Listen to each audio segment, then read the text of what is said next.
와, 와, 헤허, 헤허, 와, 와, 와, 와. 헤허, whoa. Gosh, I am so disorganized.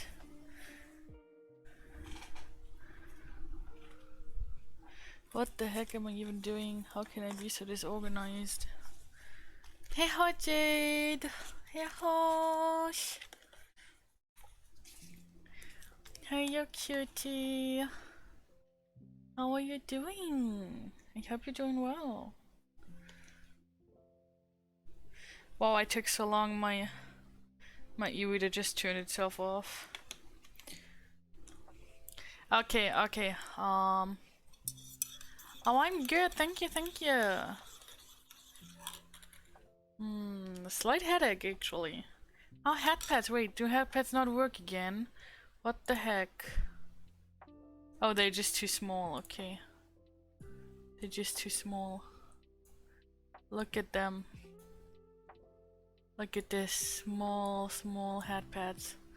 I will do them in a second. Wait. Head pads. Everything is turned back on. Yes. Big head pads. Nice. Love me. Okay. Who can keep it at this? Hey Shania. Okay, we can remove the brackets.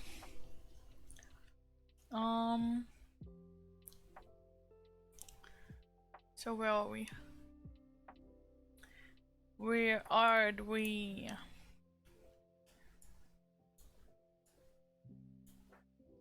Wait. Okay. So, Shana, can you do R&T for our gold?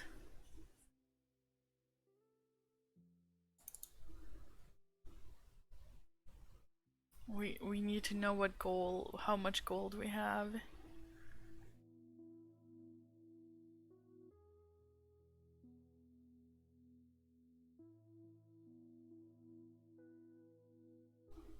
So thank you, 15. Okay. 5 plus 10 is 15.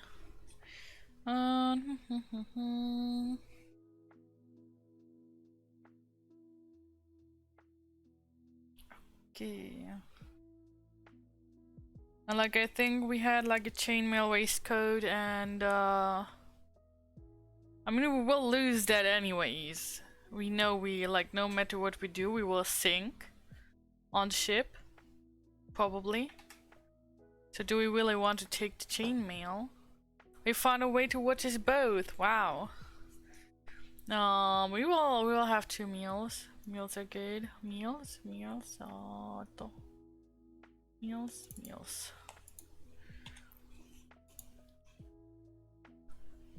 Well, I wouldn't be able to concentrate on anything if I did that, but wait.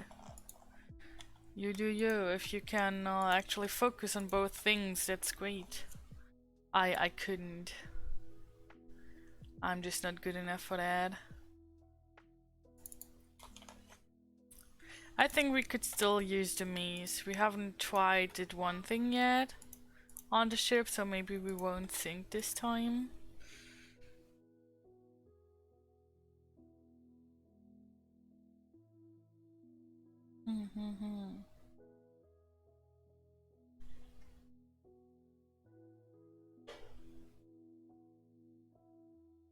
So let's just... Oh! Gianna! Heho, 언니-chan! 언니-chan, hello! I will hydrate momentarily. Is it okay if I drink my coffee for hydrate? Because I do have coffee.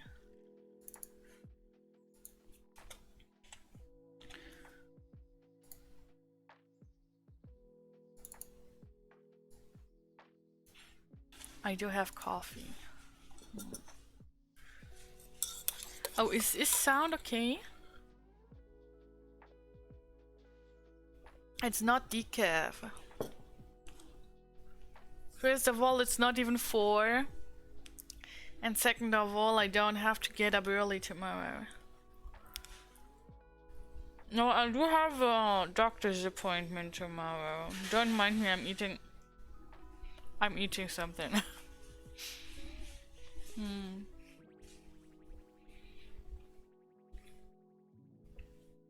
Okay, okay.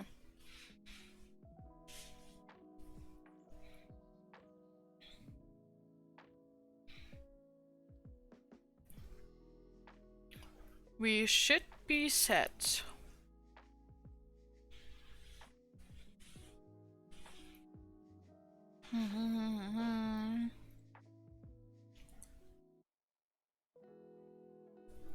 Okay, we can the opposite of my volume. Covers caffeine and caffeine dehydrates. The rehydration from the caffeine is actually not enough to offset the amount of liquid you take in with a cup of coffee. So, yeah. Oh, Jade, which one do you want? Which one do you want, Jade? Come on, tell me. Do you want me to sound angry? Or do you want me to sound not angry?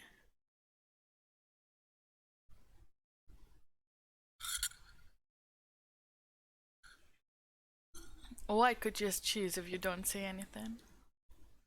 That's always an option.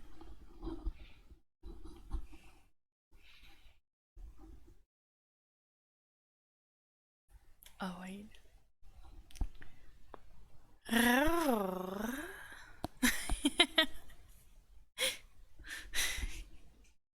I hope that was okay for you. Okay. Okay, shall we?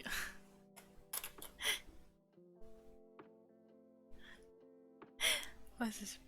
Wait, what the heck are you guys talking about? What did Lumi do? Okay, shall we start with today's session?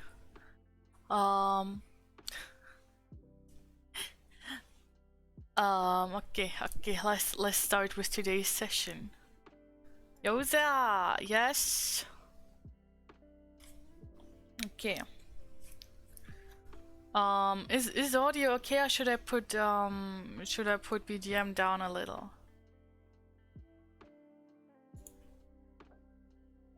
Wow, Tiana, you're very violent today. Oh. Oh.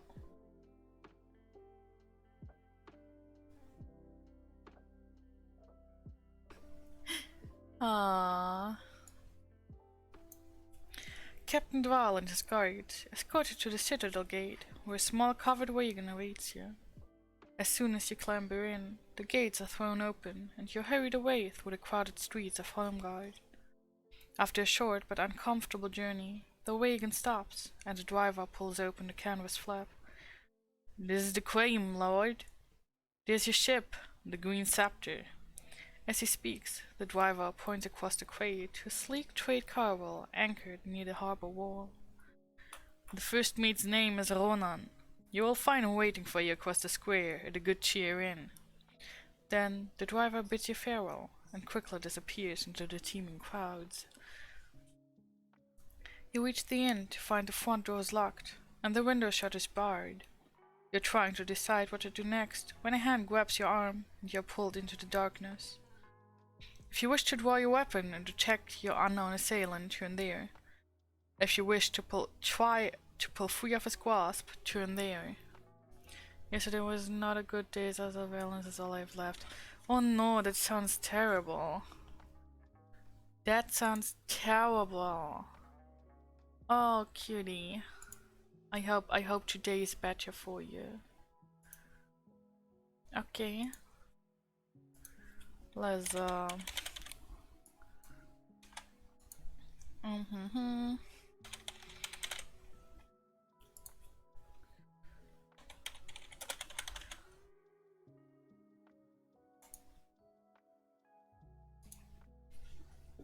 I really hope today is better for you, Oniya-chan.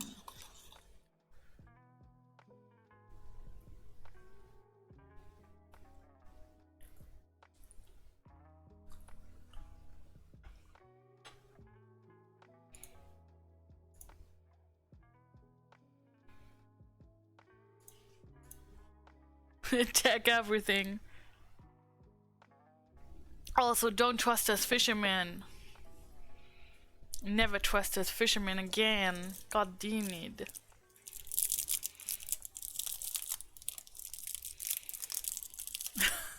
Everyone just wants to attack.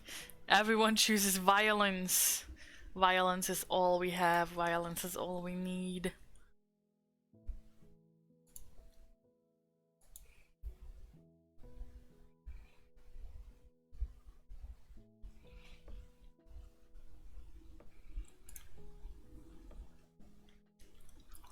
Yes. Okay.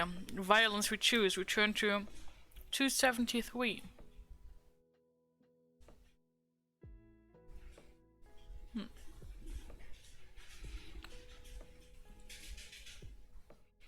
You're about to strike. When the assailant shouts, I'm Ronan, my lord. I mean you no harm. You manage to divert your blow at the last moment, and your weapon smashes the back of a wooden chair. The beads of sweat that have broken out on the sailor's face appear to confirm that he speaks the truth. Lower your weapon and turn to 160. Forgive me, my lord. I did not mean to startle you. The man seems nervous, and the open hand that is extended towards you is shaking quite visibly. With some caution, you accept the gesture of friendship, and sit with the man at a tavern table. The place is deserted, save for a couple of mice gnawing at a large chunk of cheese. Captain Kalman has instructed me to take you to the Green Scepter, but only if I am sure you are the Kylord they call Lone Wolf. Can you prove your identity? You decide you must show your mastery of one of your Kai disciplines. If you wish to demonstrate healing, turn there. If you wish to demonstrate Mind Blast, turn there. If you're carrying a weapon and wish to demonstrate your Kai weapon skill, which you don't have, turn there. If you wish to demonstrate Animal Kinship, turn there. Or if you wish to demonstrate, well, we don't have Mind over Matter, never mind. It's a trap, everything is a trap. There's only traps here. Maybe we should just demonstrate Mind Blast and see if we can get a one-up on them and like hurt one of them before they hurt us. You think that works? I don't know.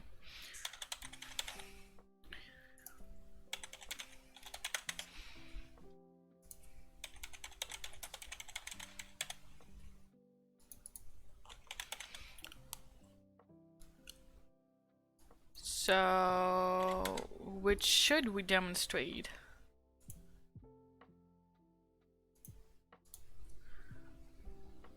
I mean, we have had animal kinship. We will just talk to the killer mice.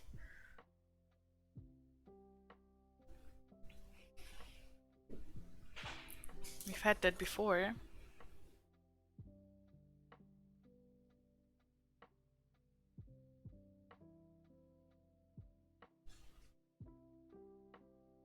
Also, just let me keep eating my cookies and stuff.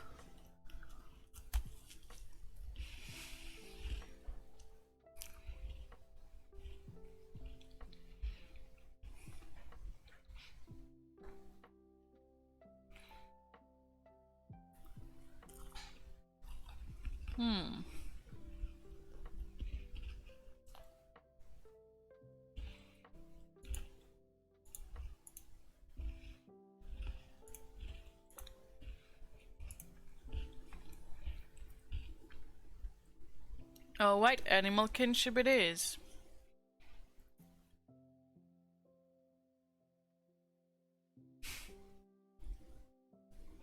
Feeling hungry, you say, peering at the two busy house mice in the far corner. Perhaps you would care for some cheese? Using a Kai discipline, you order the two mice to bring the cheese to you. The sailor looks on in amazement as the two furry creatures deposit the cheese at your feet and then scurry away. You are indeed a Kyle Lord, says the sailor, but the astonishment on his face quickly changes to an unpleasant sneer. Or should I say, you were?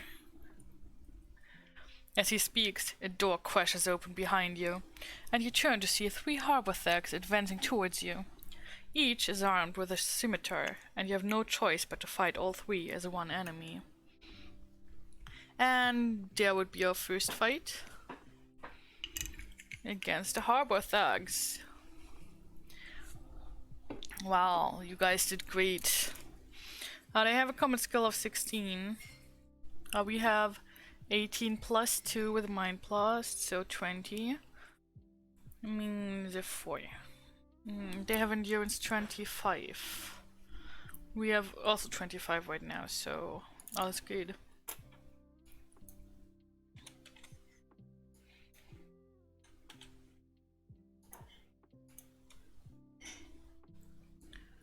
Time to die. What, you wanna die already? Please, no. Who wants to do it? Oh. Help us up. Yes, Honey made it a while ago. Tiana, do you want to do R&T for us? Please try not to kill us. How about that?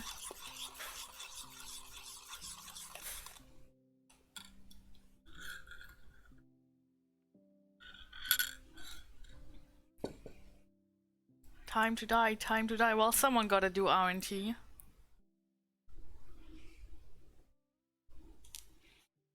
Ah, thank you. 3.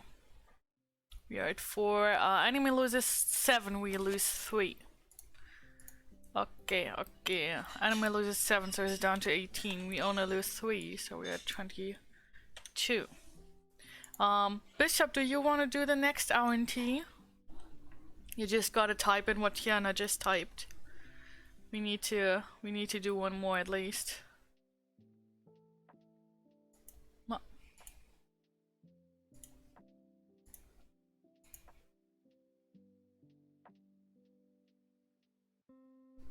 Oh.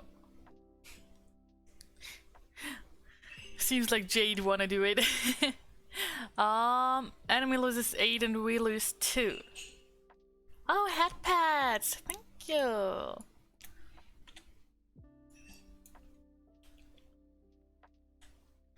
So, all good, Jade. The bishop can still do something because the enemy is not dead yet. So, if bishop wanna do the R&T and wall or number, he can feel free to. 8! Oh, that should kill our enemy. Yes, enemy loses 12, we lose 0. Enemy is dead. Dead. Thank you. Okay. That's good. Okay, let me open EP. We're on 20. We gotta remember that every time we finish a section we did not have to fight in, we get 1 EP back. So even though we're at 20 right now, we will be back to 25 pretty soon. Good job, guys. We won this fight. If you win this combat, turn to a 3-3-3. The sailor, who claimed to be First Mate Ronan, seems to have escaped during the fight. You quickly search the bodies of the harbor thugs, but find nothing of value. However, you do notice that each of them has a tattoo of a serpent on their left wrist. Whoever sent him to kill you must already know the importance of your quest. You leave the tavern by the side door and discover the dead body of a sailor lying beneath some stairs. Inside the collar of his bloodstained jacket is a tag bearing the name Ronan. This must be the real Ronan. He has been murdered. You cover the body and turn towards the quay, where the green scepter is anchored about 300 yards from the harbor wall. If you wish to use one of the many small boats or coracles that are roped to the quayside, turn to 300. If you wish to hunt down the impostor, who pretended to be Ronan, turned to 67. I knew attack was the right choice. Always attack. Let's chase him down this time, because last times we, I mean, we have a death count of 3 and last times we never chased after them. So let's go chase after them, shall we? We turn to 67. And we didn't fight this time, so we get 1 back. You quickly deduce that the impostor must have escaped by the main entrance to the tavern, and if he is still in the harbor area, he must be in or around the main square. You search the buildings and alleyways around the square, but there is no sign of him at all. Rather than waste more time on a fruitless search, you return to the quayside and untie a small coracle from its mooring. As you row towards the green scepter, you begin to feel uneasy that so early in your mission, your enemies seem to already have found you. Next section without fight. Turn to 300. Yes, chase him down well. Didn't quite work out now, but we try. As you paddle towards the sleek trade caravel, you notice, to your surprise, that the boarding ladder is being pulled up. A mean-looking sailor leans over the gunwale and curses at you. He seems to think that you're a refugee trying to stow away on board. But when you shout that you're a lone wolf and you were ambushed by an impostor at the tavern, the ladder is soon lowered again. As you climb over the side of the ship, you are met by a tall man in a gold-braided uniform. His face is almost totally covered by a shock of bright red hair and a bright red beard. "Who'll anchor?" he booms. The crew spring into action, as if their very lives depended on it. The captain ushers you below to his cabin, where he pours 2 glasses of Vanlo, a strong spirit. His face shows concern as you tell him what has happened. There is evil treachery at work.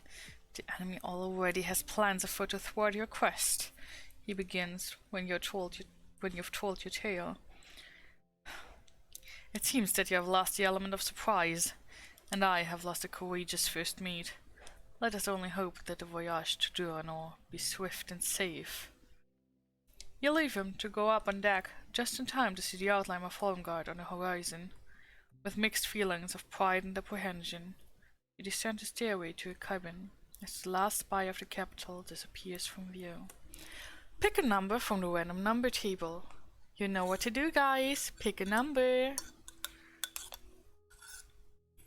Oh, Minja, hello Minja. 1. If the number that you have picked is 0 to 1, turn to 2 to 4.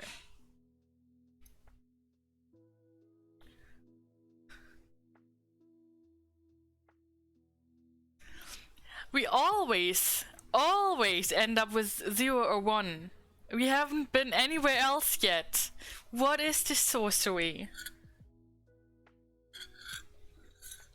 Like, there's a lot of choices and we always end up with this one. The following morning, you are awoken by the cry of seagulls as they wheel and soar above the clipper.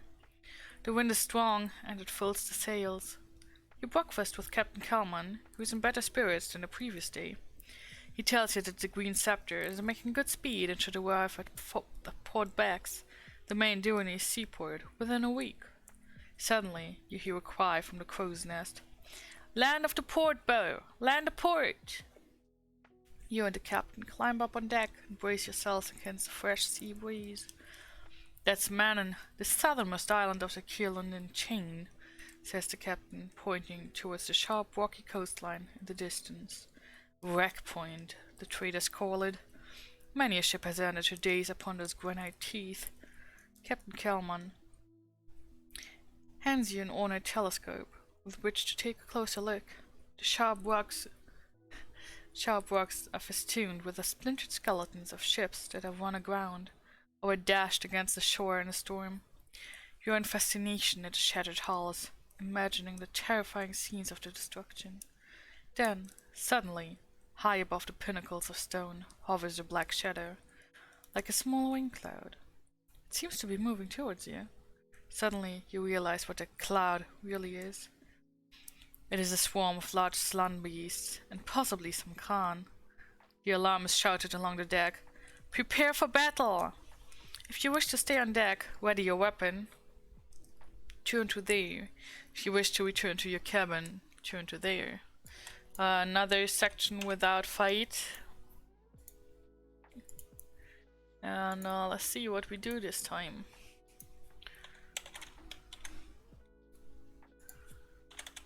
I think the last times we've been fighting, just to let you guys know,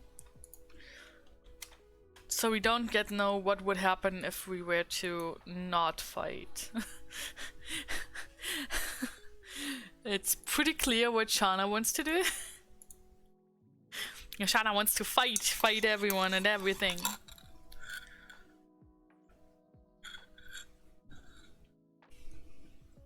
Bloodthirsty Shana.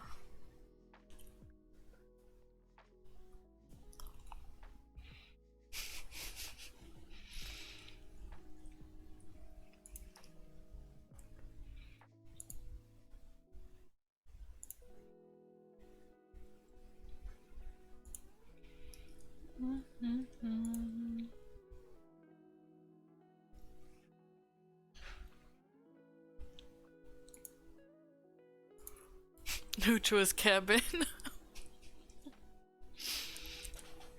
That would be me, Shana, that would be me. But seems like I don't have a chance against you. We'll be ready our weapon to fight. You are right. The cloud is made of huge land beast and many Khan. Smaller species, but one that is just as deadly. Hanging below the black bellies are nets full of gearks. As the land beasts descend on the green scepter, a net of shrieking gearks crashes onto the deck behind you. Some are crushed in the fall, but many more have survived and waste no time attacking you. You must fight them as one enemy.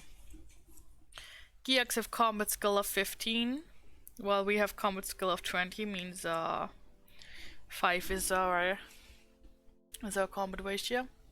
They have an endurance of 15.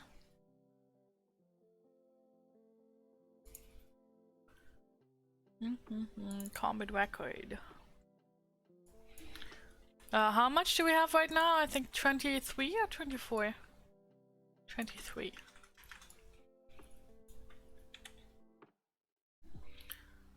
Scheiß after the naysayers. Mena, you wanna do the first R&T, please?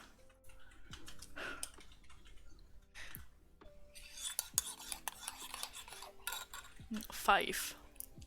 5 and 5. Enemy loses 10, we lose 2.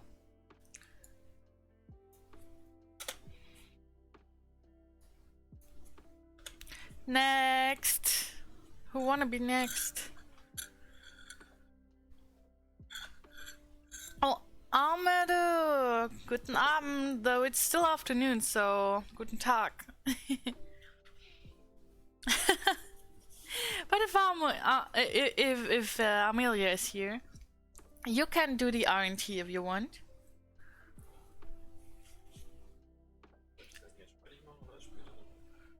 Erst später.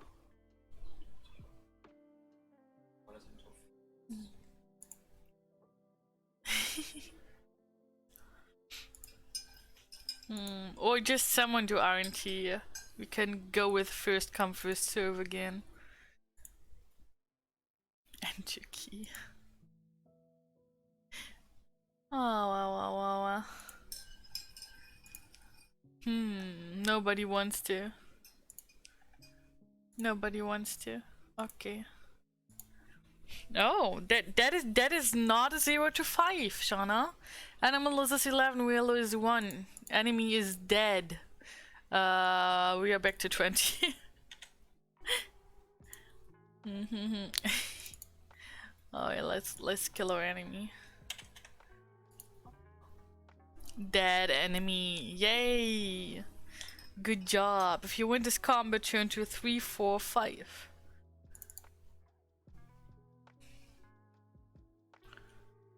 And away with combat ratio.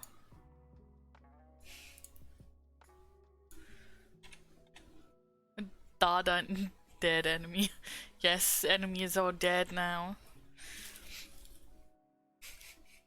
A fierce battle now wages throughout the ship as the evil Gearks fight to win control of the Green Scepter. Perched high up in the masts, the Khan are rending the sails with their talons and razor-sharp teeth, whilst the Zlan beasts have flown back towards Wreck Point to pick up more nets of malicious Gearks. Through the body-strewn decks, a menacing shape looms. Both Gearks and sailors are cut down by the creature as it advances towards you. It's a Drakar, a cruel warrior of the Dark Lords. Raising his jet-black broadsword, he attacks you, and you must fight him to the death.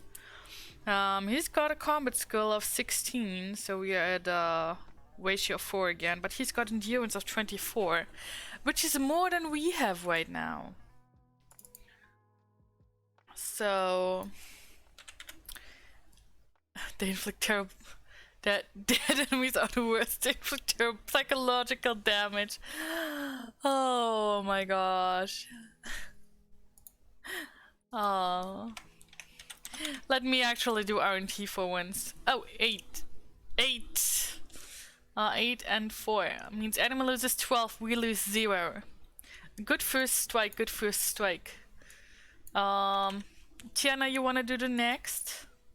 Just seeing them inflicts excruciating pain as you see them wearing short socks and sandals and an open bathrobe.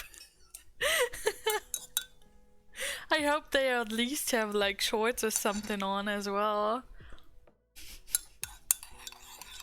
If it was just...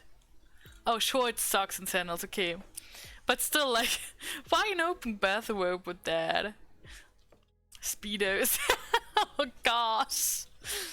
Oh, Tiana, you trying to kill us? Enemy loses 5, we lose 4. Tiana's trying to kill us. I can see that. Sreni, you're gonna do an RNT? Stop being lazy. Do RNT for us. Well, 4. Okay, okay. Can we kill them with this? Yes, enemy loses 8, we lose 2. Enemy is dead, god damn it, thank god. We lose 2, but we are pretty damaged. Wow, we only have 14 now. That's not a lot. It is definitely not a lot.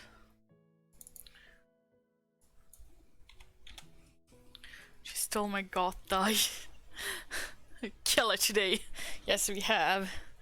Speedos on my cheek. Bishop.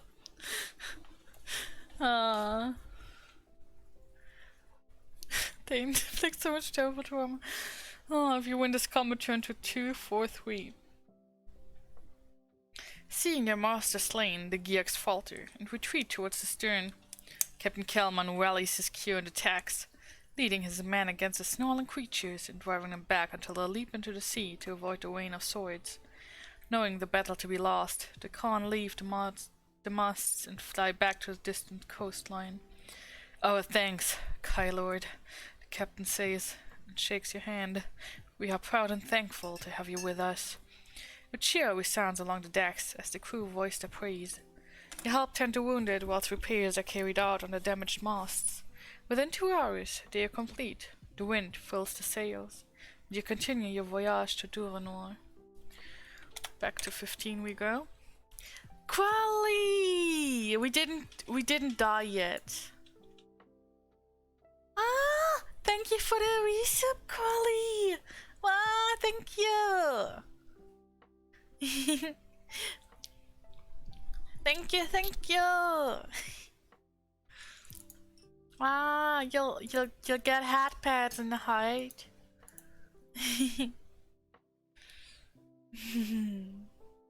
Ah, stretch! Good stretch! Okay, I turn to 240. After 3 uneventful days at sea, you find shipboard life rather dreary. If you have the quite discipline of healing, any endurance points that you may have lost in your adventure so far are restored. Good. We're back to 25. Full again. Bishop and Serenia. Oh, Minya, how could you forget to greet people? Oh no.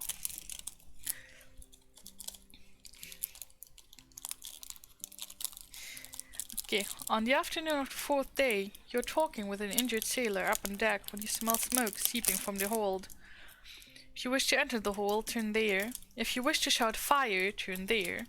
If you wish to warn the captain, turn there. 1 and 2 is option 1, 2 and 3 option 3 and 4 option 2, and 5 and 6 option 3.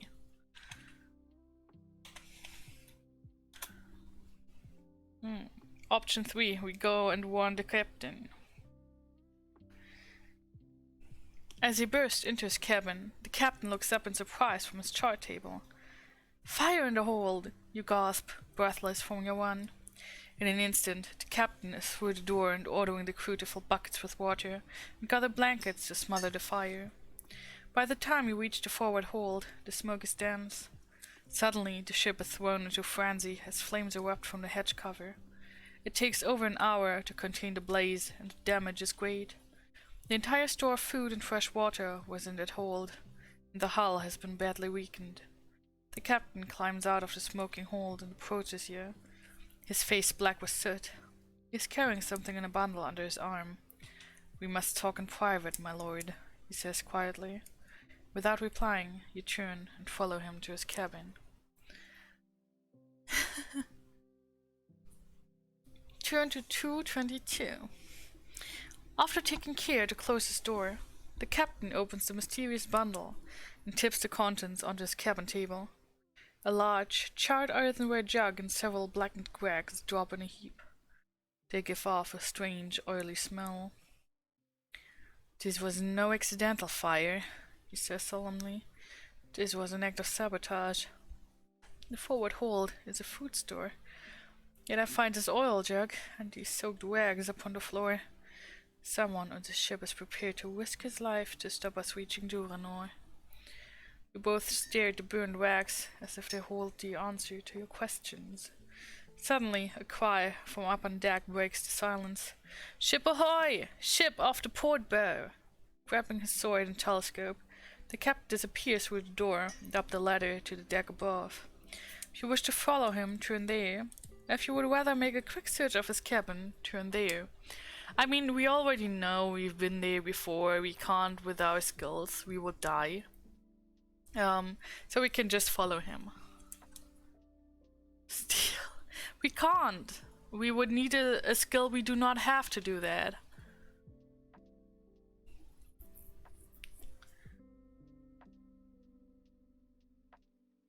Turn to 175. It seems our bird has flown, says the captain, pointing to a longboat moving swiftly towards another ship in the horizon. She flies no flag, and her hull is of a strange shape. I have never before seen the like. You watch as the longboat reaches the mysterious ship. As if by magic, a sea fog appears from nowhere and engulfs the vessel. Moments later, both the ship and the fog have disappeared. R&T time! Quali, you're gonna do it? You're gonna do the R&T for us?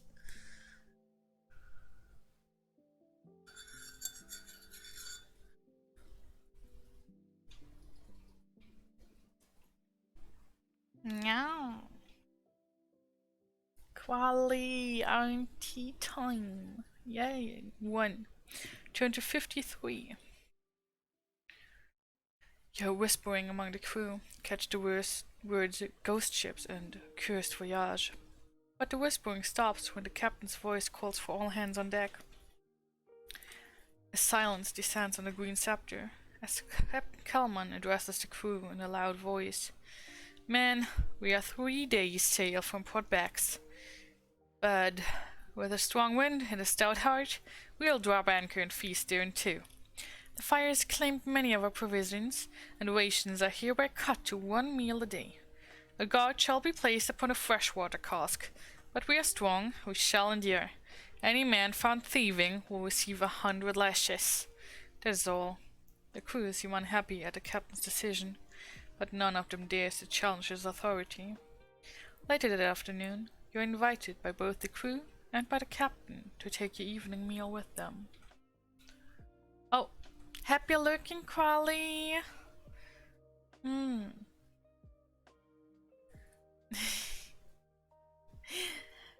Take care, Crawley, take care.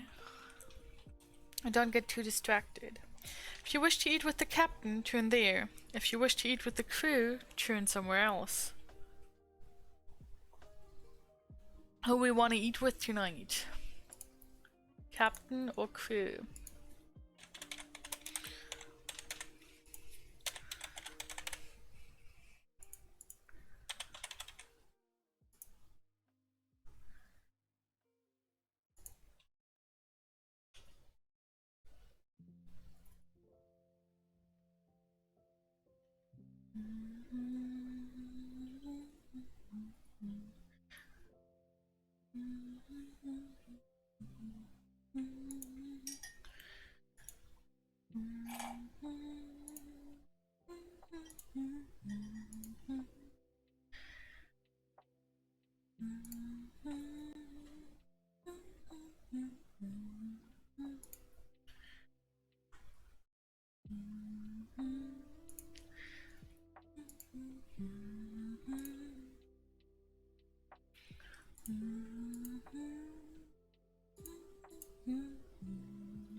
Nice.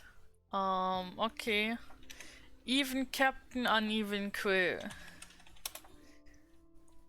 Oh, the crew smells. Okay, we'll go eat with the captain. Turn to 3, 2, 1.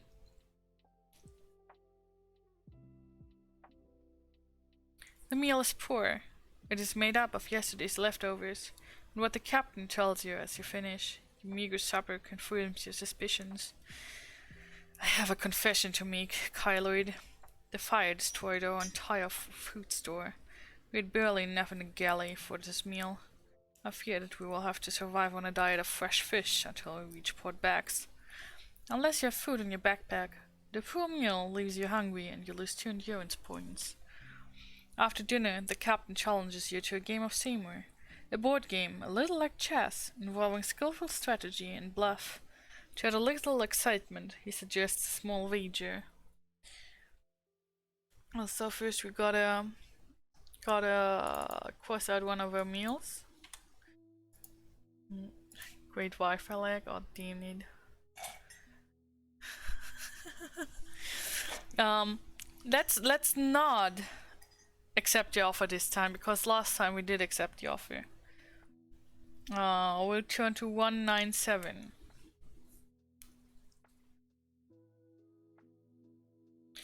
As dawn breaks, a fierce storm rises, and you are awoken by the violent rocking of the ship. The floor of your cabin is awash, and the shouts of the crew can hardly be heard above the howling wind. You quickly dress, gather up your equipment, and make your way to the deck. You are soon joined by the captain, who takes hold of your arm and orders you to return to your cabin. Suddenly, as you start to go down, there's a thunderous crack as, high in the rigging, part of the mast snaps. You look up to see the shattered pole falling towards you. Bishop, can you do RNT for us, please? I think the only thing that will save us might be 0, but oh well. He actually rolled 0. Return to 247. Oh, no, 0 actually killed us. You are mesmerized by the falling mast and feel totally powerless to escape. As you are crushed beneath the enormous weight of splintering timber, the last thing that you remember are the horrified faces of Captain Kelman and his crew staring down at you. Your life and your mission come to a tragic end here. Usually if 0 is an option, like by itself, it will be the best outcome, but guess this time it was the worst outcome. Nice. Okay, death count for today is 1. Oh my. Somebody can already reroll our gold, please. Someone reroll our gold, please. Thank you. Oh.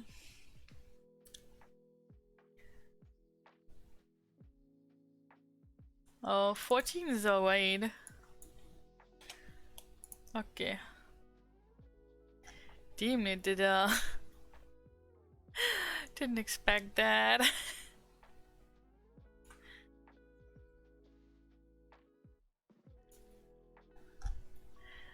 My oh my. Aren't we lucky? Okay. Let's let's do it over, I guess. So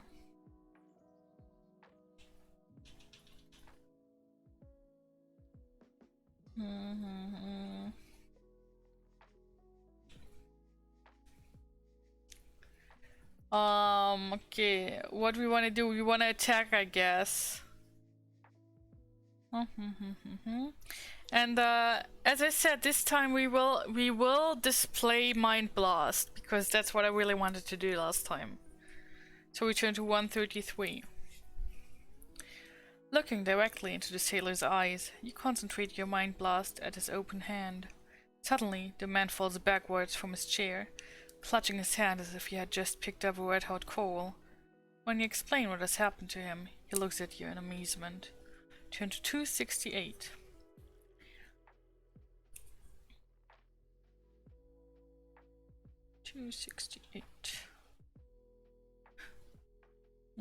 Blah blah blah blah blah. We have to fight the thugs again. As always. Fight the thugs. Nothing better to do than fight the thugs. We need R&T for this, please.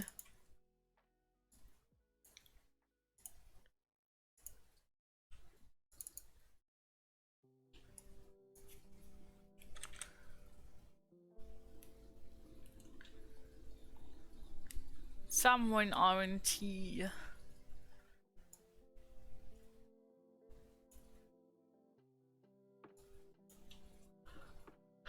I could R&T too if you want. Sorry.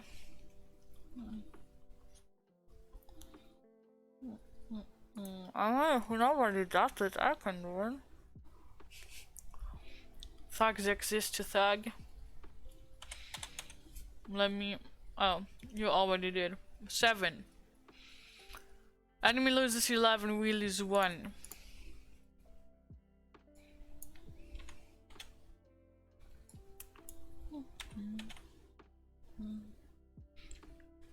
Let me do R&T too. 3. Enemy loses 7, we lose 3. We need one more R&T, please.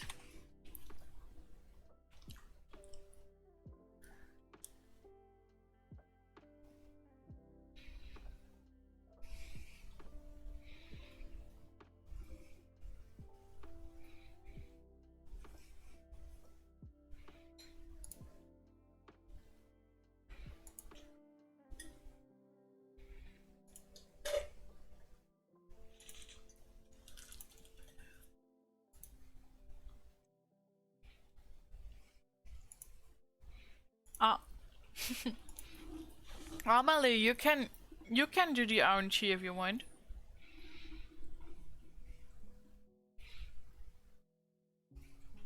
Oh. Shana was way quicker. Shana trying to kill us. We still need one more though. And we lose 6, we lose 3. One more R&T.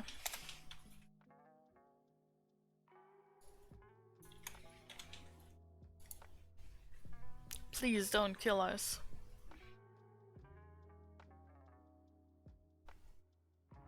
Oh, Hato! Thank you. Are you going to bed now? It is Sunday, so you gotta go to bed soon, Wade.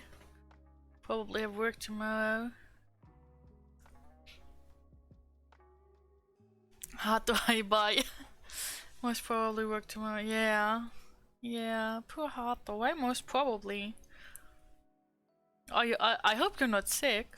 Are you feeling sick? That wouldn't be good. That would not be good. I mean, if nobody does this, I'll just do the RNT. Mill is 6, we lose 3. We are pretty beat up this time. Well, at least enemy is dead.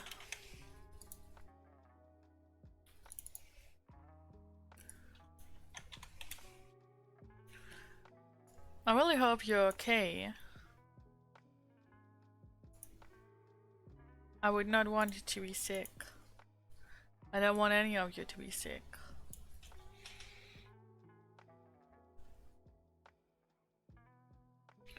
$333.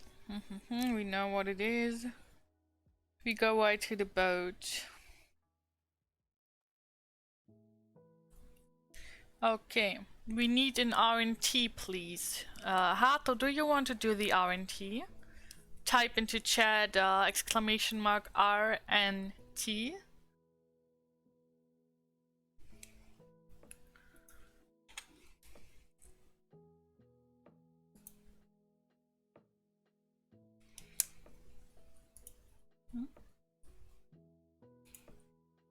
Oh, 1.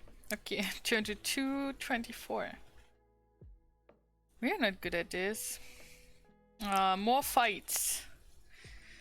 We could return to the cabin, or we could fight. I don't remember correct. I might be misremembering. But I think we haven't been turning to cabin yet. So I would like to turn to cabin this time.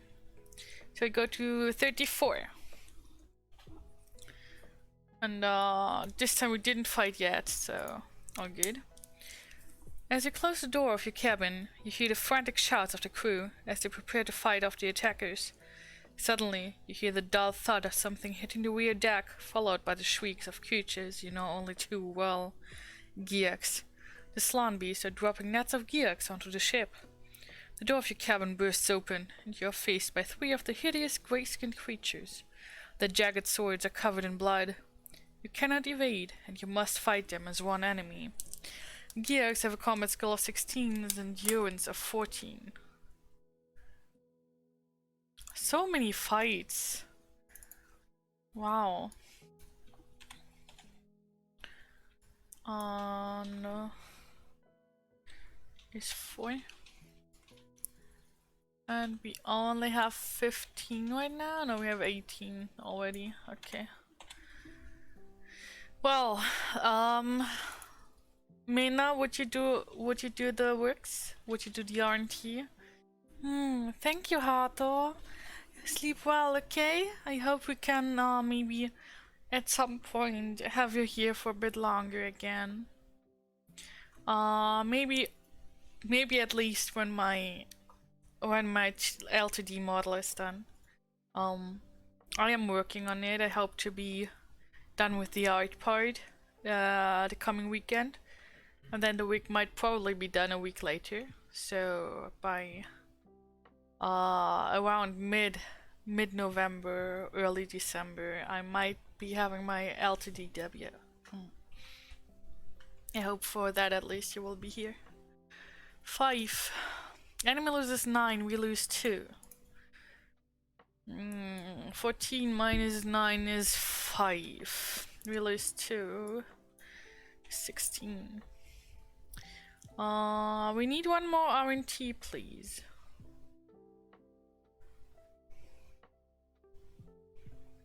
Oh, 1. Enemy loses 5, we lose 4. Enemy is dead, but we are like pretty beat up.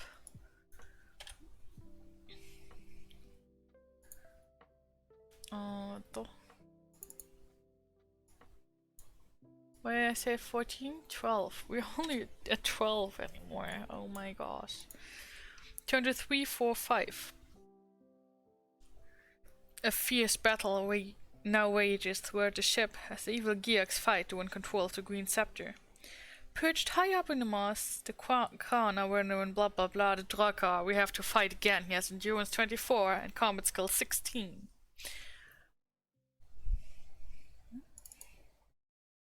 Nein, danke. Okay. I shall do the first one for this. 4. Enemy loses 8, we lose 2. Next one, please.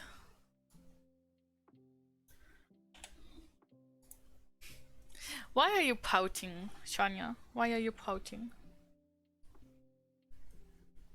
Did you want to do the first hit? 3. Enemy loses 7, we lose 3. Oh my, oh my.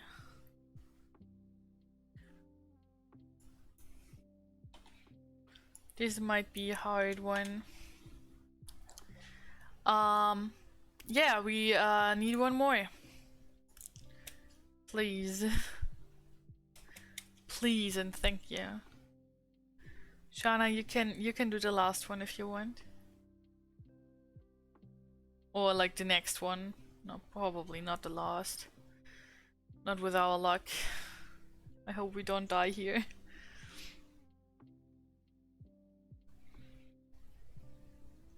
Oh, 8. That's good. That's good. We don't lose anything and the enemy is dead. This is problematic. We are pretty far down with our EP now.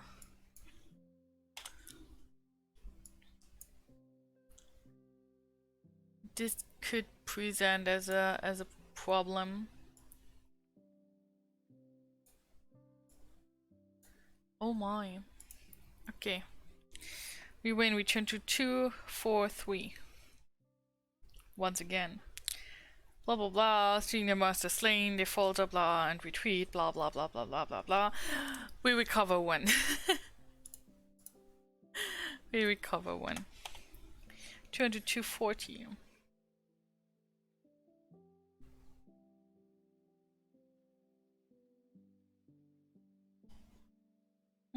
3 uneventful days. We have healing. We heal all our EP back. That's what we wanted.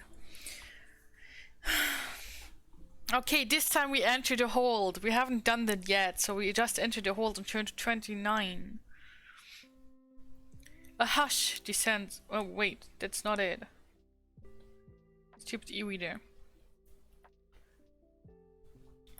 You release the lock and slide back the hatch cover.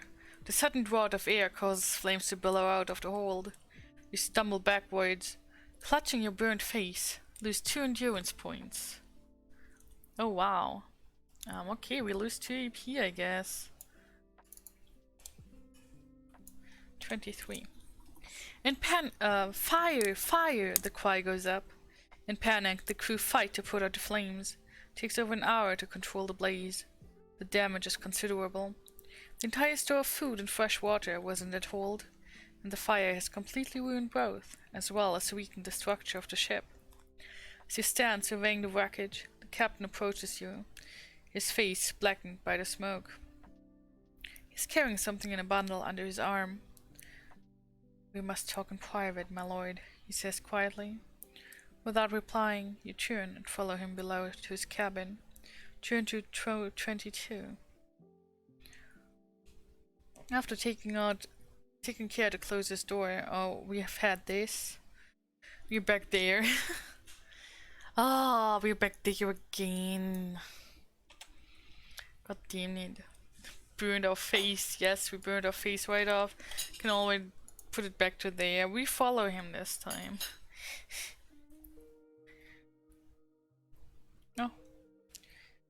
Seems your bird has flown. Blah blah blah blah blah blah blah. You watch till the longboat reaches the mysterious ship.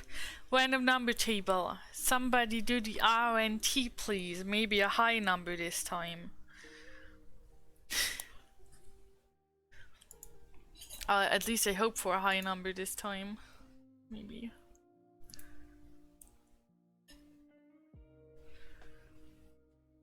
Oh, 8? Okay, we turn to 209. The crew start to whisper. You hear the words ghost ship and cursed voyage.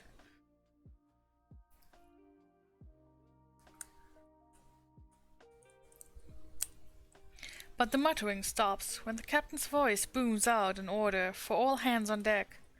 Only the creaking of the timbers can be heard as Captain Kelman climbs to the rear deck to address the crew. Men, we are 3 days' sail from Part2. The fire has robbed us of our provisions and our freshwater has been fouled. We shall have to steer a new course for Ragadorn, where we shall make good our repairs and replenish our stores. That is all. The crew seemed pleased by the captain's announcement and set about their duties with renewed vigor? Then the captain turns to you. We're about 8 hours from Ragadorn, my lord. My orders are to see you safely to the Part2, pass you into the care of the summer landing consul, Lord Lieutenant Rhaegar. But time is not our ally, and I fear the repairs may take a week or more to complete. When we drop anchor, you will have to find your own route to Duranor. By sea with us or alone by the coast road. As you return to your cabin, the king's words haunt your thoughts. 40 days, lone wolf. We only have strength to stand against them for 40 days. You do not have long to complete your dangerous mission. Turn to 197. I mean, at least we're actually someone new this time. We actually avoided shipwreck and avoided dying already. So yeah.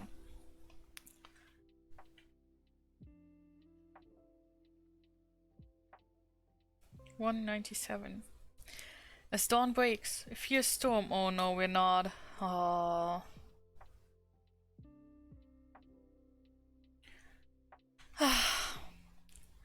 More random number table. No, we're not making progress. We had to storm again. Thank you, Sreni. Turn to 78. Choose from one number table 4. Thank you for the hat pets, Mina. You dive backwards, but only just in time to avoid a falling mast as it smashes straight through the deck. You stagger upright and peer into the mass of shattered timbers. Pinned beneath the broken mast is the lifeless body of Captain Kelman. As you stare in horror, a loud crack fills the air. As the storm breaks open the already damaged hull of the Green Scepter. As the ship wakes up, you are hurled over the side and into the raging sea. Gasping for air, you claw your way up to the surface, but strike your head on a hatch cover. There's one endurance point and pull yourself onto this makeshift raft. If you are wearing a chainmail waistcoat, you must discard this now or you will surely drown. Well, yeah. Our endurance is on, means our endurance will be on 21. And we have to change this, okay. In the grey light of the storm, you watch as the broken ship sinks beneath the heaving sea. You're feeling dizzy and very sick. Hanging onto the cover with all your strength, you gradually slip into unconsciousness. When you eventually awake, the storm has passed. The only trace of the Green Scepter is the hatch cover on which you lie. By the position of the sun, you suppose it to be late afternoon. In the distance, you can see a small fishing boat, and beyond it, the coastline stretches out along the horizon. If you wish to use your cloak to try to signal to the fishing— No! We turn to 337 instead. Ignore the boat and paddle towards the shore. We are not going to trust those stupid fishermen.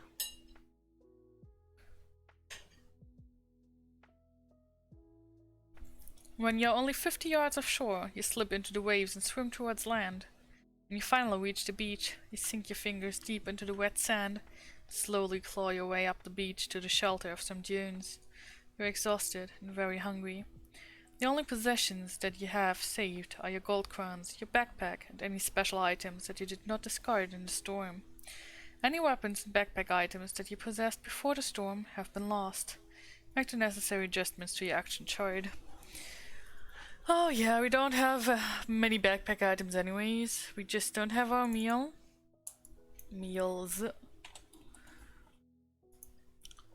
And we don't have our weapons. Weapons. Um,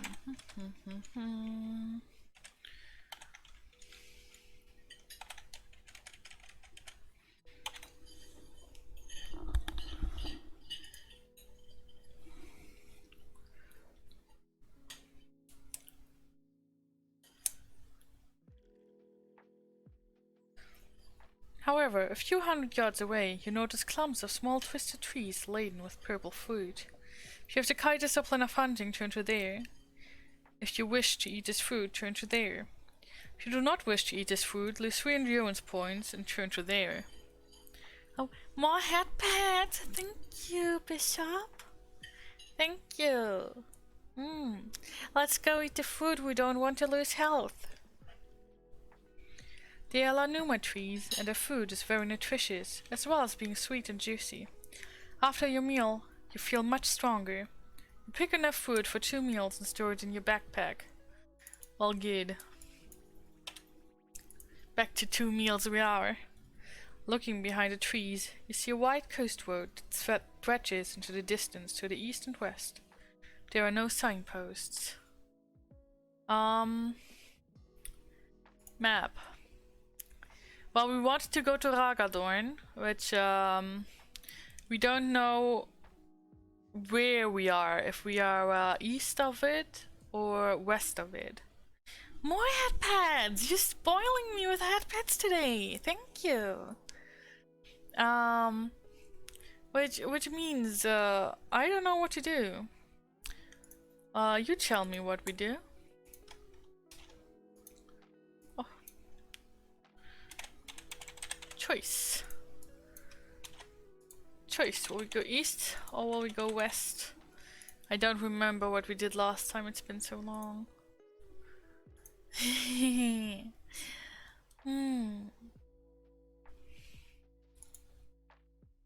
You're lagging? Oh no. Oh no. I mean, in the end, we want to go east. In the end, we want to go east. That's where we have to go. The wildlands is Egypt? Maybe, kinda. It looks a bit like it.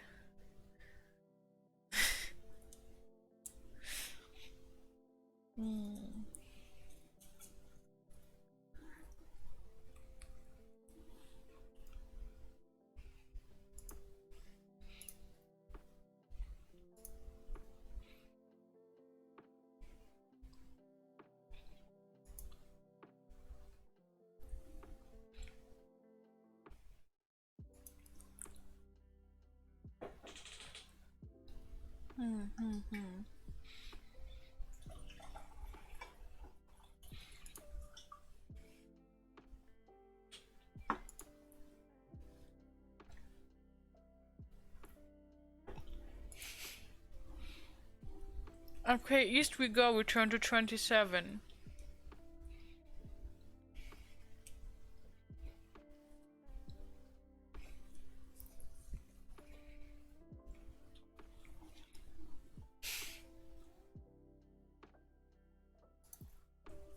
You walk for over 3 hours along the lonely coast road before night begins to fall.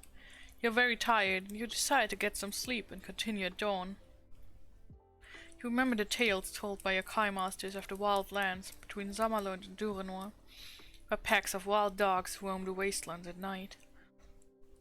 With these stories in mind, you decide to spend the night in the safety of a large, leafy tree at the edge of the road.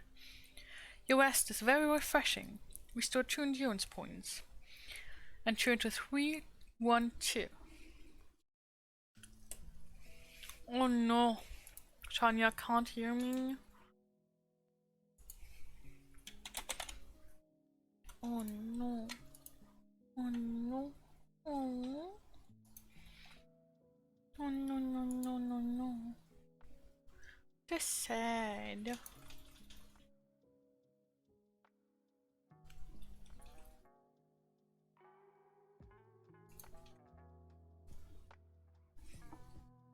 Although you wake too cold and rain-swept dawn, the branches of the tree and your kite cloak have kept you warm and dry during the night. Looking along the coast road, in the distance you can see a wagon heading towards you. If you wish to get down from the tree and flag it down, turn to 117. If you wish to try to jump onto it as it passes beneath your branch, turn to 89. We will not jump onto it, that killed us last time. We will try to flag it down.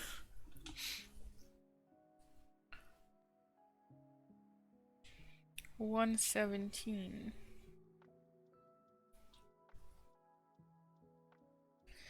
It is a large passenger wagon, similar to those used by highway travelers of Sommerlund. The driver pulls the horses to a halt, stares at you from under the wide brim of his head. You ask where he's bound for. We are bound for Ragadorn.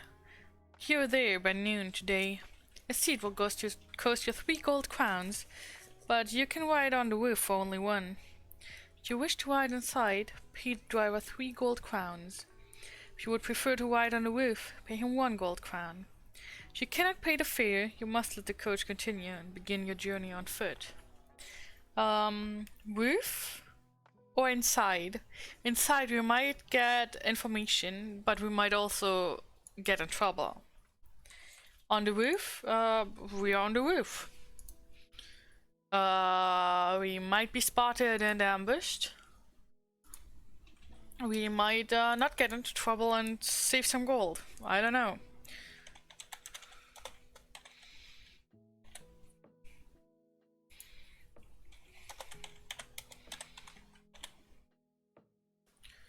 On the roof.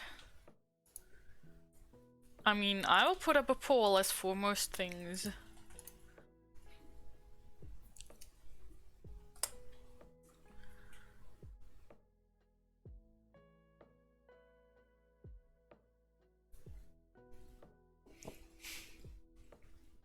Seems like everyone is pretty set on inside.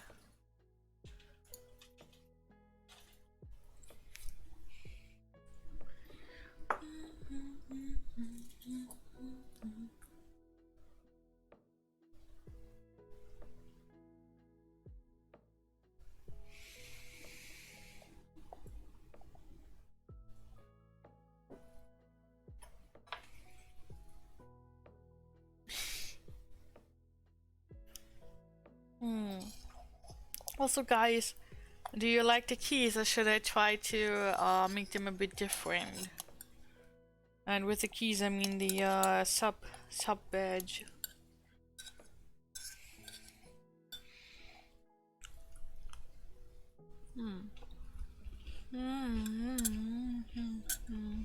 Cookie.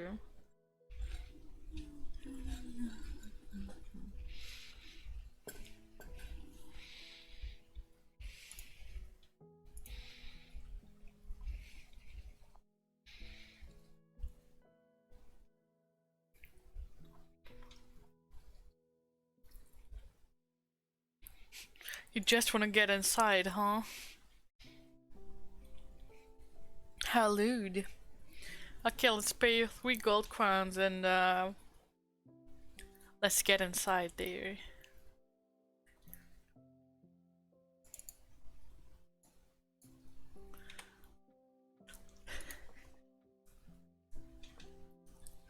Turn to 37.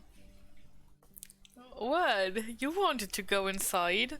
I was the one who voted for going on the roof. Inside the coach, it is warm and dry. Shaking the rain from your kite cloak, you notice 3 other passengers on board. 2 women and a man who is snoring loudly. One of the women looks up and smiles.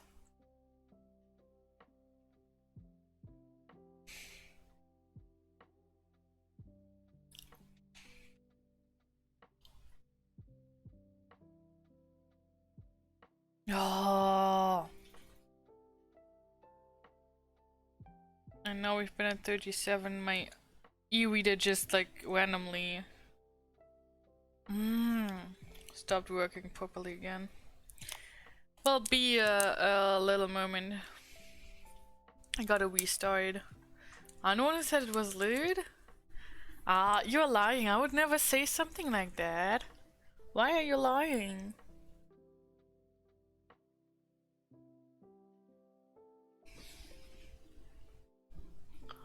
Oh, which one do you want, Mina? Grrr. You're very welcome.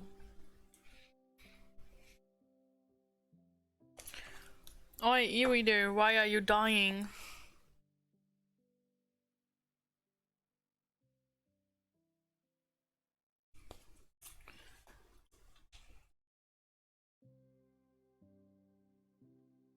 Oi, e-reader, what are you doing? Why are you doing it? What?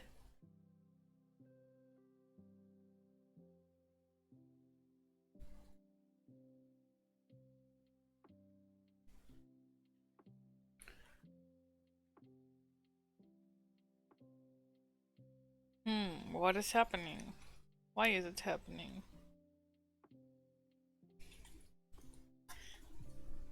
Dun, dun, dun, dun, dun, dun, dun, dun, dun, dun, dun, dun, dun, dun, dun, dun.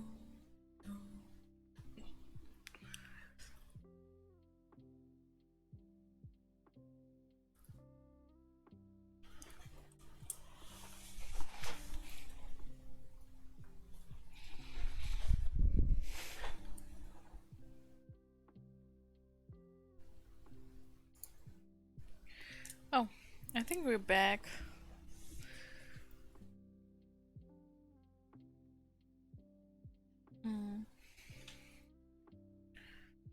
Table of contents, numbered sections. 37.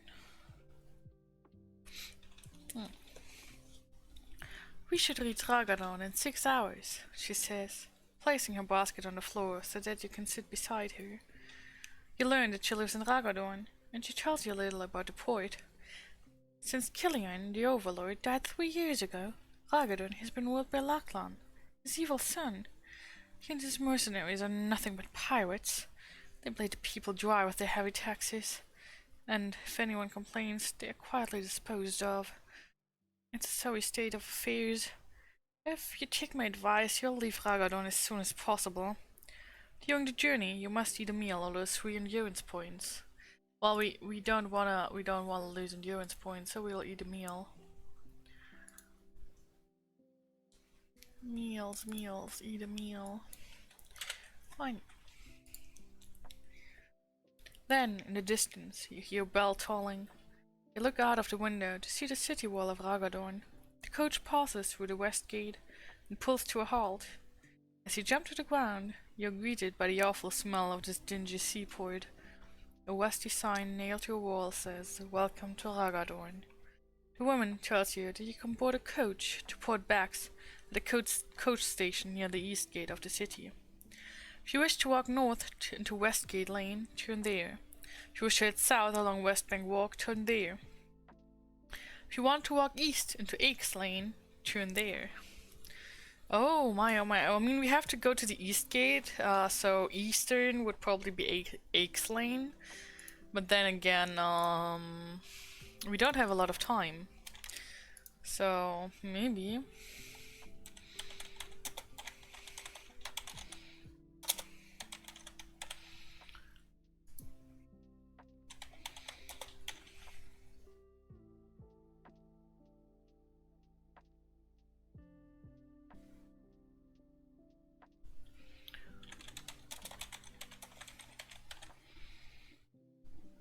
Or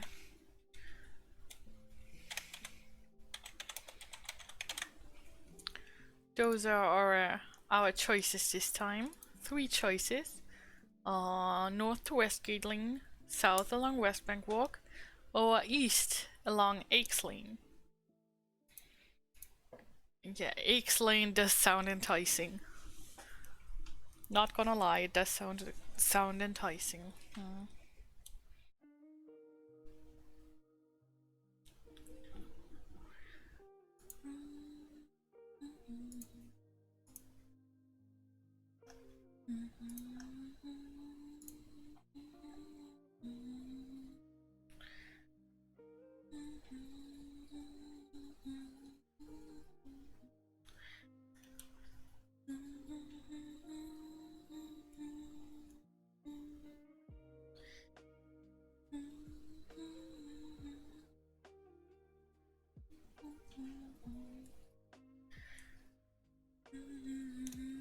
Maybe we will fight. Let's go, Aches. Maybe we will fight. Aches Lane it is. We turn to 257. This rubbish-strewn cobbled street runs between rows of ramshackle, rot-infested houses and shops. The few inhabitants of Ragadon that you see appear cheerless lot, their faces haggard and drawn. They shuffle through the gloom, hunched against the pouring rain, their eyes fixed on the cobblestones at their feet. Then you reach a junction where Aches Lane bends towards the north, and another street heads off towards the east. If you wish to continue north and enter Black Knight Street, turn there. If you wish to head east, enter Sage Street, turn there. Wow, do we continue east? Or do we go north now?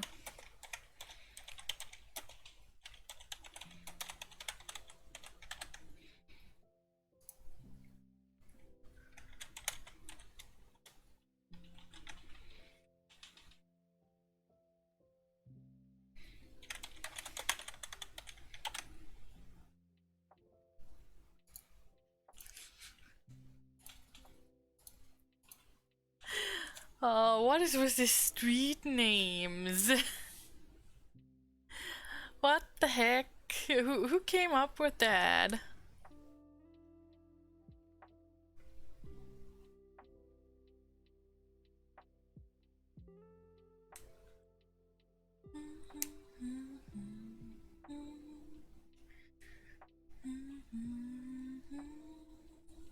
You didn't come up with those names? Are you sure?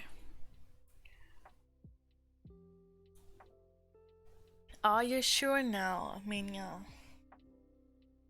I don't know if I should trust you there and believe you.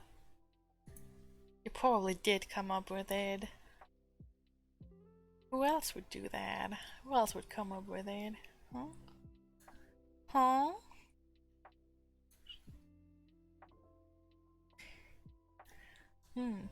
To Sage Street we go. Cat always wait. Okay, okay. Cat always wait. Okay. If that's how it is. That's how it is, okay. Let's go and turn to 181 Sage Street. This street seems dirtier and smellier than the one you have just been down. The cluttered window of a shop to your left catches your attention. In the window are many useful items, all of which bear a price tag. Sword, 4 gold crowns. Dagger, 2 gold crowns. Short sword, 3.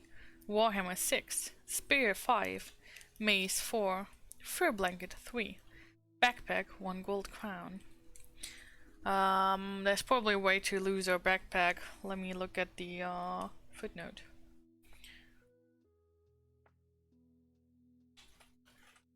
According to law, you can only wear 1 backpack at a time, carry a maximum of 8 backpack items. Yeah, thought so.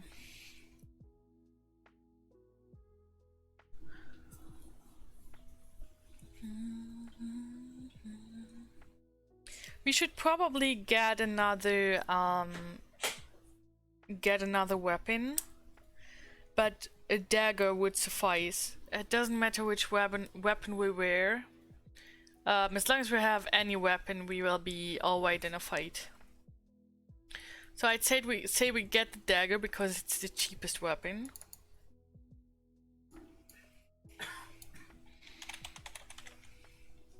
And it only costs 2 gold. Which means pouch, pouch, pouch. Where's our pouch? There. And I would probably also get a maze for 4, which means we're down by 6. But maze is just too good. It raises our EP by 4 again, so that is very, very good for us.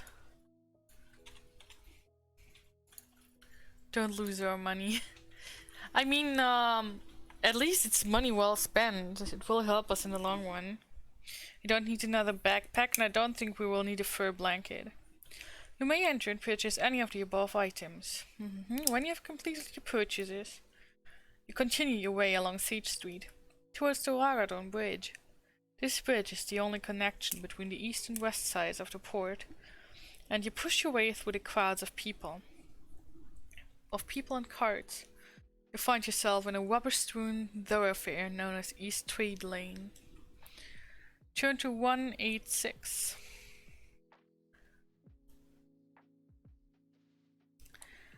You are standing opposite a large building with a sign on the wall. Ragadon Stables and Coach Station. A green-clad coachman is sitting next to a notice board and reads, "Port Bags, journey time 7 days. If you wish to approach the coachman and ask to buy a ticket for the journey to Port Bags, turn there. If you have no money, turn there." I mean, we still have money, so we can probably ask, but let's just see what happens if we say we don't have money, shall we? Shall we see what happens if we say we don't have money? To lose our money.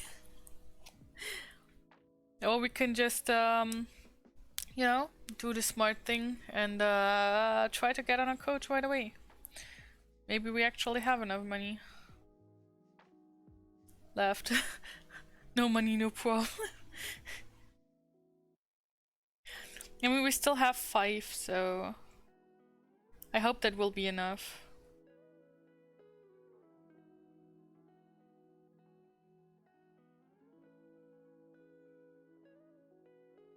I hope it will be enough. You turn to 136. Wait.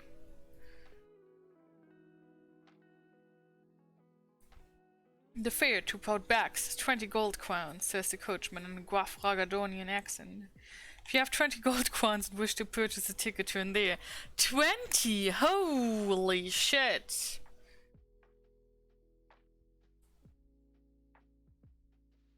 That's a lot. We never had that many. If you do not have enough money for the fare, turn to 238. To 238 we go. Opposite the coach station is a narrow street leading to a gaming house with a sign outside. No weapons allowed inside. You're excited by the chance of being able to win some gold, and you quickly enter. Any weapons you may have must be allowed for the guard at the door. God damn it! Weapons, weapons. Don't take our weapon. You can recover your weapons when you decide to leave. You're given a silver token worth 1 gold crown that can only be used in this gaming house. You only receive the free silver token once, regardless of how many times you may enter the gaming house. So 1 token. The entrance hall opens out into a huge room where many gambling games are in progress. One that catches your eye is called Cartwheel. At one end of a long table, an attractive young woman spins a black dish divided into 10 sections marked 0 to 9. As the dish spins, she drops a small silver ball into it, which eventually comes to rest in one of the numbered sections. Several merchants are seated around the table, and they are betting heavily on the fall of the silver ball. To play Cartwheel, you must first decide the number you would like to bet on, and just how many gold crowns you would like to stake. Make a note of these numbers, and then pick a random number from the random number table. If you pick exactly the same number, you win 8 gold crowns for every 1 gold crown that you gamble. If the number you pick is immediately before or after the correct choice, you earn 5 gold crowns for every 1 gold crown that you stake. There's a limit to how much you can win on this table, 40 gold crowns. You may play as many rounds of cartwheel as you wish until either you lose all your gold crowns or you decide to pick up your winnings. Maximum of 40 gold crowns. If you have lost all your gold crowns, turn there. If you have winnings to collect, or if you wish to withdraw with what money you have left, leave the building and turn there. I guess we will go ahead and bet one. On which number shall we bet? Bet our token on which number?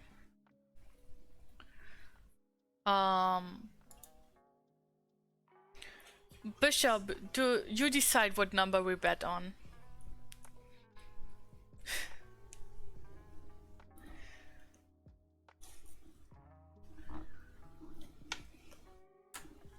Yes, just decide on a number between 0 and 9.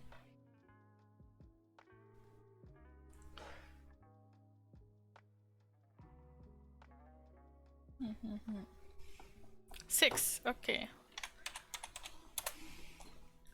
3, we lost one token. Do we want to try again?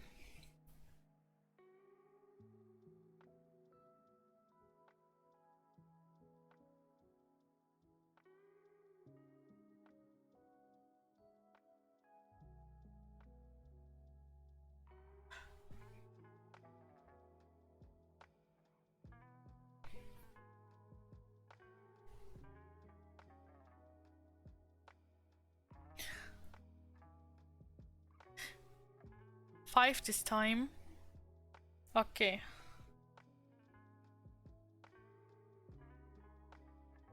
Okay, 5. Oh well, we lost one more, so we're down to 4 gold.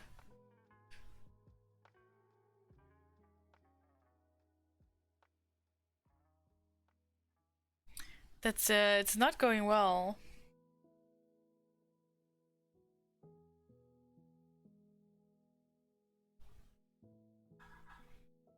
It's definitely not going well.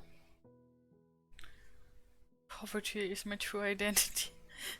If I had taken 9, as Bishop said, we would have at least won something. Should I just blame it on Mina? I say we take 7 and one of you rolls RNT.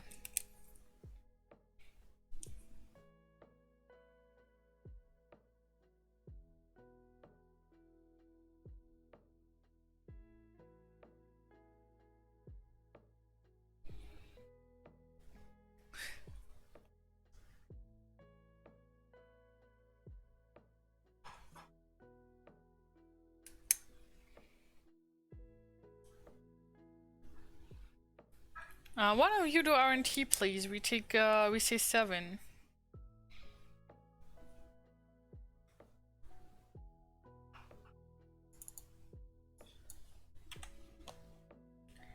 Wow. Okay, one more. We stay with 7. Bishop, you do RNT.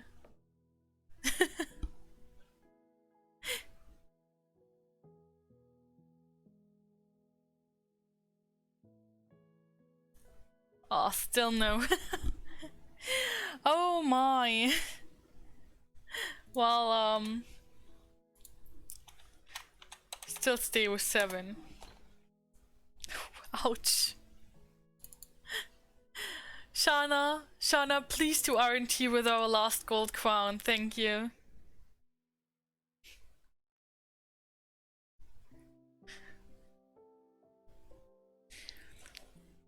Shana, I count on you.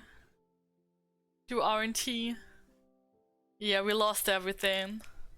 If you have lost all your gold crowns, turn to 169. Oh my. You leave the gaming house and walk dejectedly back towards the coach station. In the distance, you can see the east gate of the city. Waiting below it is the coach to Duranor. You must get to Port Bax. The future of Zamalon depends on it. You slip past the guard and board the coach without him seeing you enter.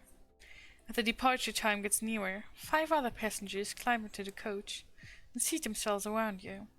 The guard slams the door. You begin your journey to put bags. Pick a number from the random number table. Could we first so much?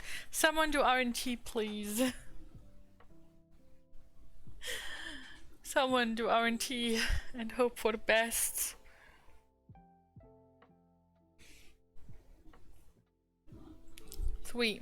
Turn to 39.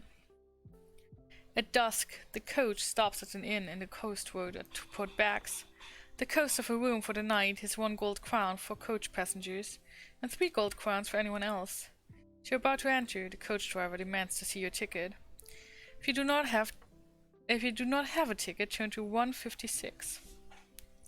The driver becomes very angry and shouts, "There's a long walk ahead of you, stranger!" As he slams the door in your face. You cannot afford to buy a room for the night, so you decide to bed down with the horses in the stable next door. Oh, we died. We died. Where did we go wrong?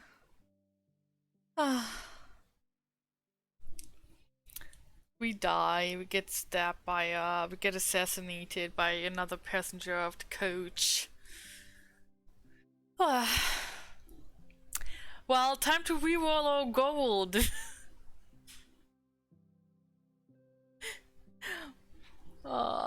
Like, we have to sleep in the stable and fall asleep there and then get assassinated by an agent of the Dark Lord. You died the same like that, but that's illegal. They can't kill us. They can. I mean, we already know. I have no problem basically going back to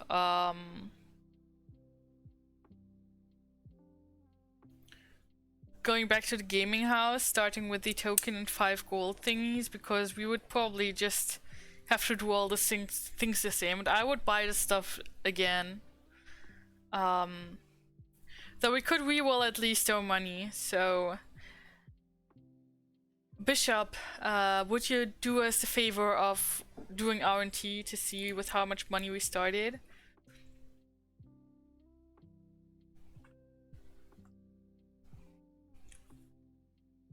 With 15, so we lost... we had to pay 2 for the dagger and 4 for the thing. Which means... and we had 3 on the coach. Wait, actually, do you remember the number for the coach?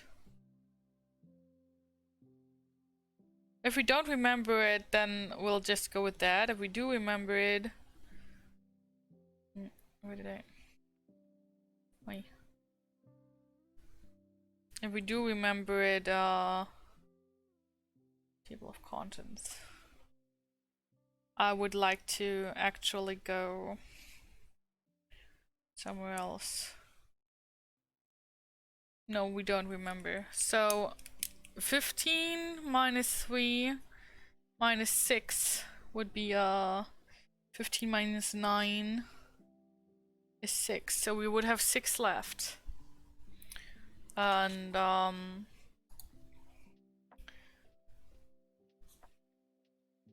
6 is definitely not enough to get on the coach.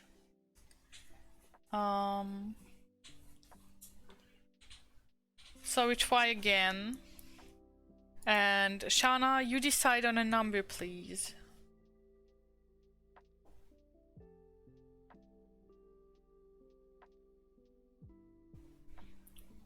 Yes, just decide on a number between 0 and 9.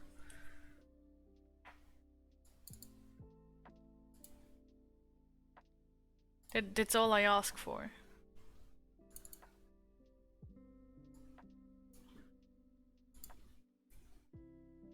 Six. Oh wait, 6 it is. We lost a token.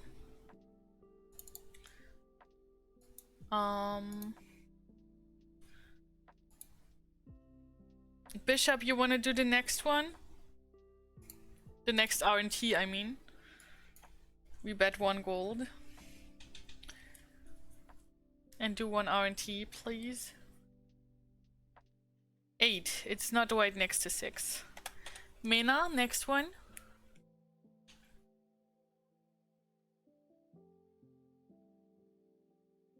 Oh, 7. Good. At least we've won 5 gold coins there, so we're up to 9. I say we stay at 6. And this time we bet 2 gold crowns. And hey Hanasetsu! And Shana, would you do the RNT, please?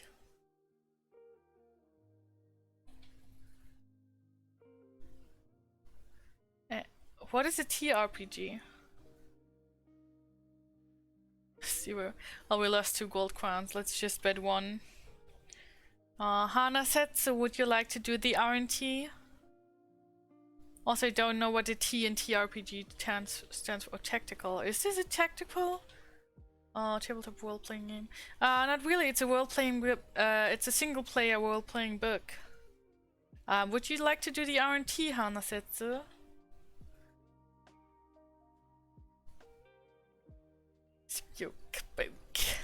Book. No, thank you. Okay. I will do the RNT then. 5. We've won 5 more gold crowns. Well, this is at least we're up to 11. He's swinging by before going to sleep. Okay.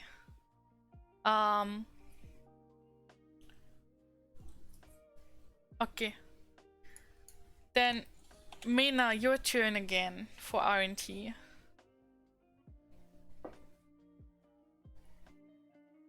Oh, we lost one. Shana, RNT?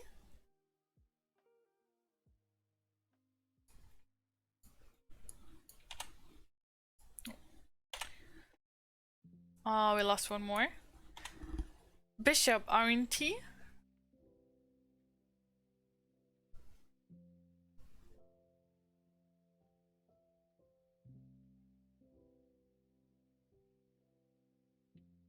Wow. I will do an RNT.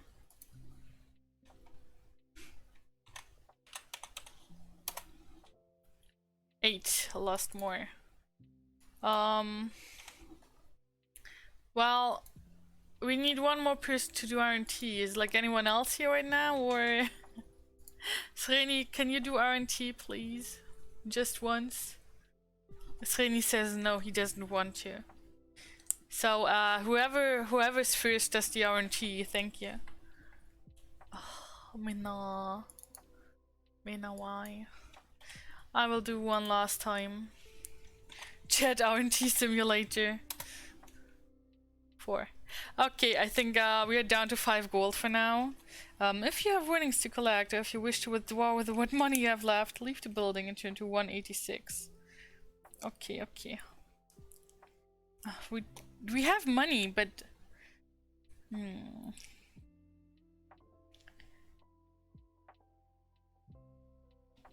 I mean,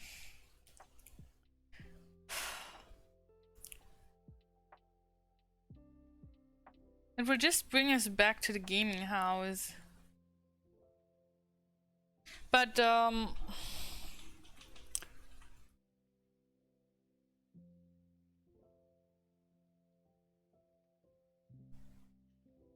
the thing is, it doesn't let us go and board a carriage without paying unless we have no money at all.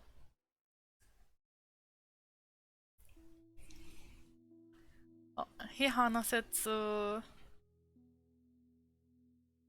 Yes, it is.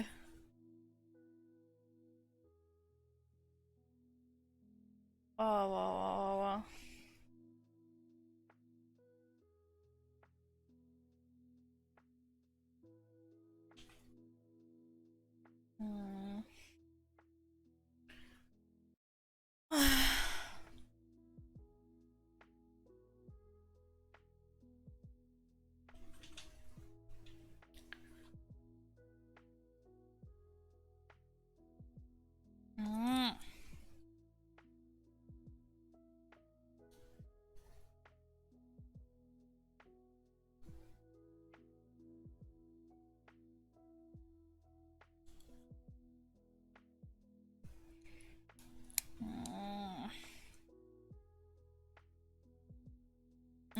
Oh gosh!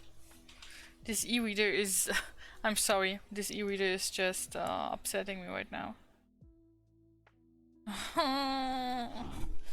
Why? Why are you like this?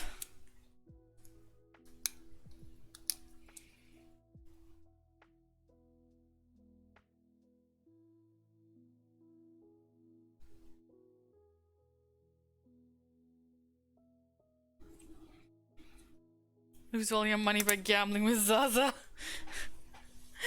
Hydrate, I will hydrate. Thank you, Mina.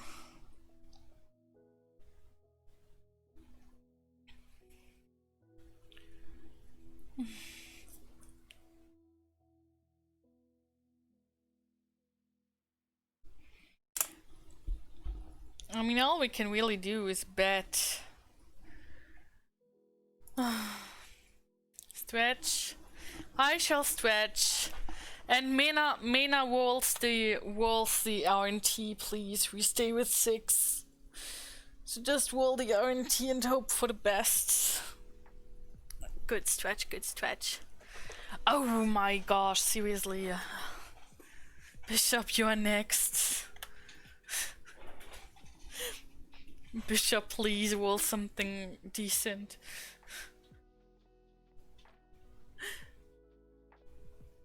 Oh my god, 6! Yes!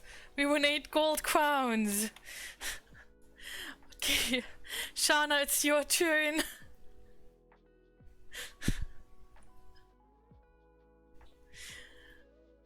Oh, Shana, your turn to RNT.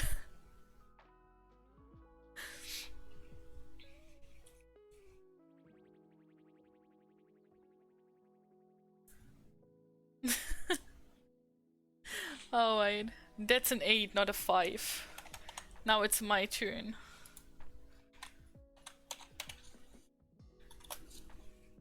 That's a 3. Mena, your turn. Oh my god. 7, that's 5 gold crowns. Okay. Bishop.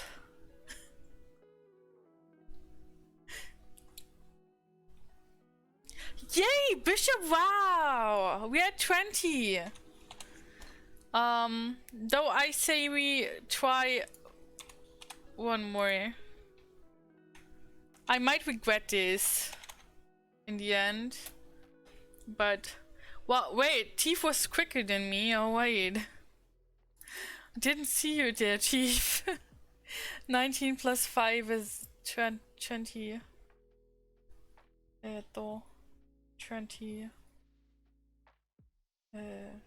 24. Okay, okay, that's enough. That's enough. Oh, let's go to Port2. Oh my god. Buy a ticket for 20 gold crowns. Turn to 10. We are left with 4 gold crowns. If you have 20 gold crowns and wish to purchase a ticket, turn to 10. Yes, e-reader, please do your work. You pocket the ticket. Mark this as a special item on your action chart. Okay.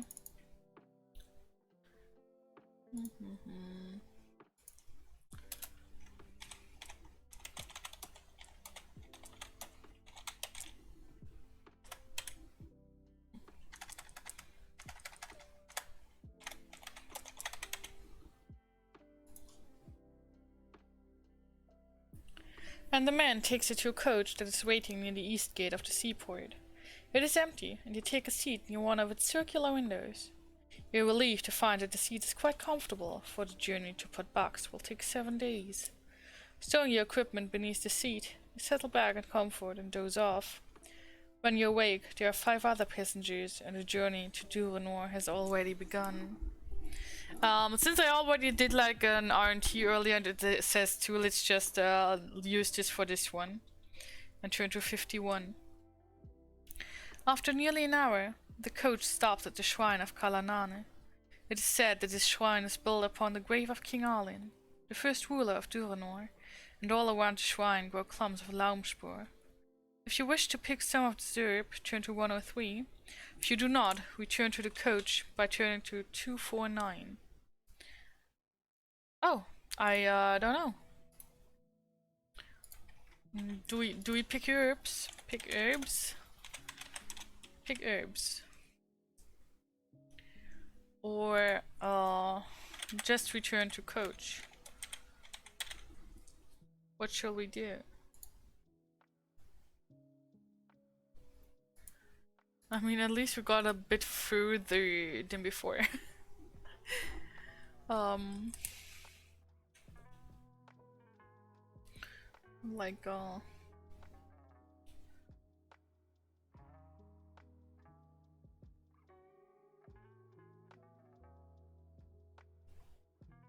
also, if we die, I will restart at the we will re-roll our gold and restart at the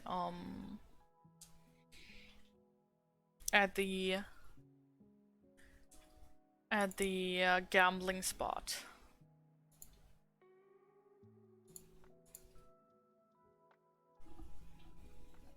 It might also have just been me stumbling over my words.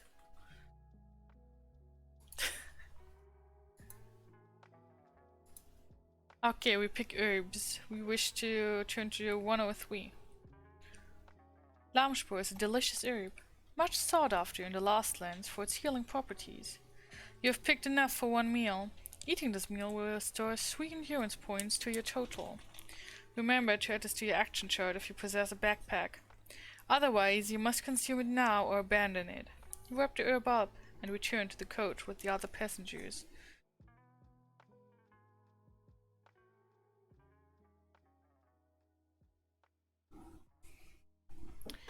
Okay, so this is a normal backpack item.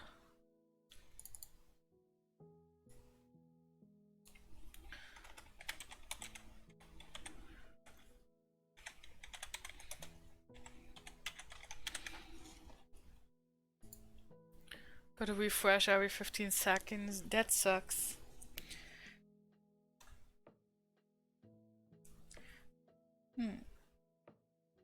Turn to 249. During the course of the afternoon's journey, you chat with your fellow travelers and learn about their backgrounds. Doria. What? What?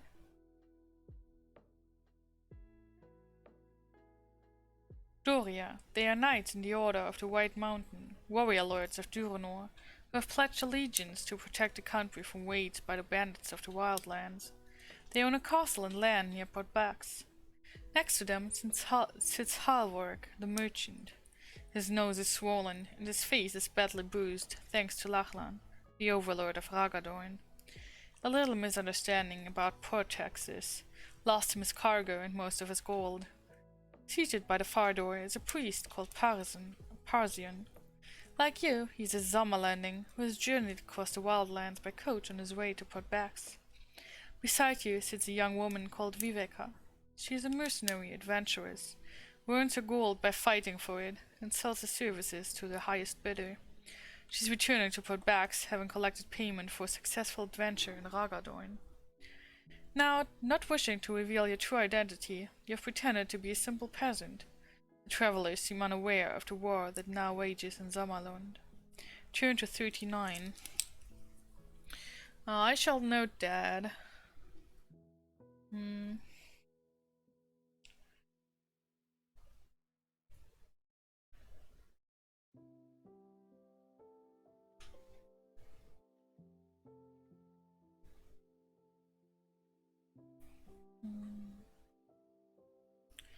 Rock merchant.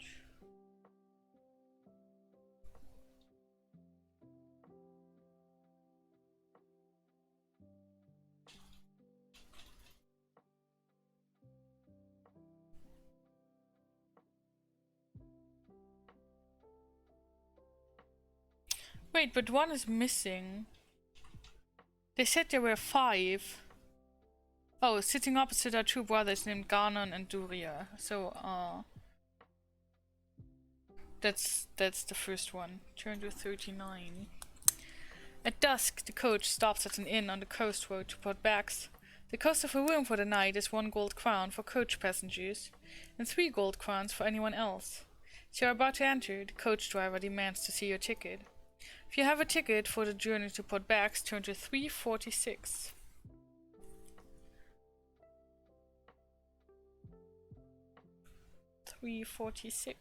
Oi! E-reader. Behave. The driver nods and heads back the ticket. The inn is warm, but poorly furnished. You must eat a meal here, which will cost 1 gold crown, unless you have a meal in your backpack. So, we will eat a meal from our backpack, which means we have 0 meals. And, well, actually, maybe we keep the meal and just, like, pay.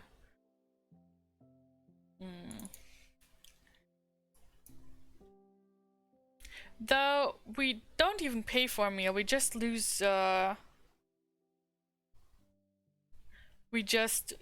let's just lose the 3 EP, actually. We can heal them up anyways.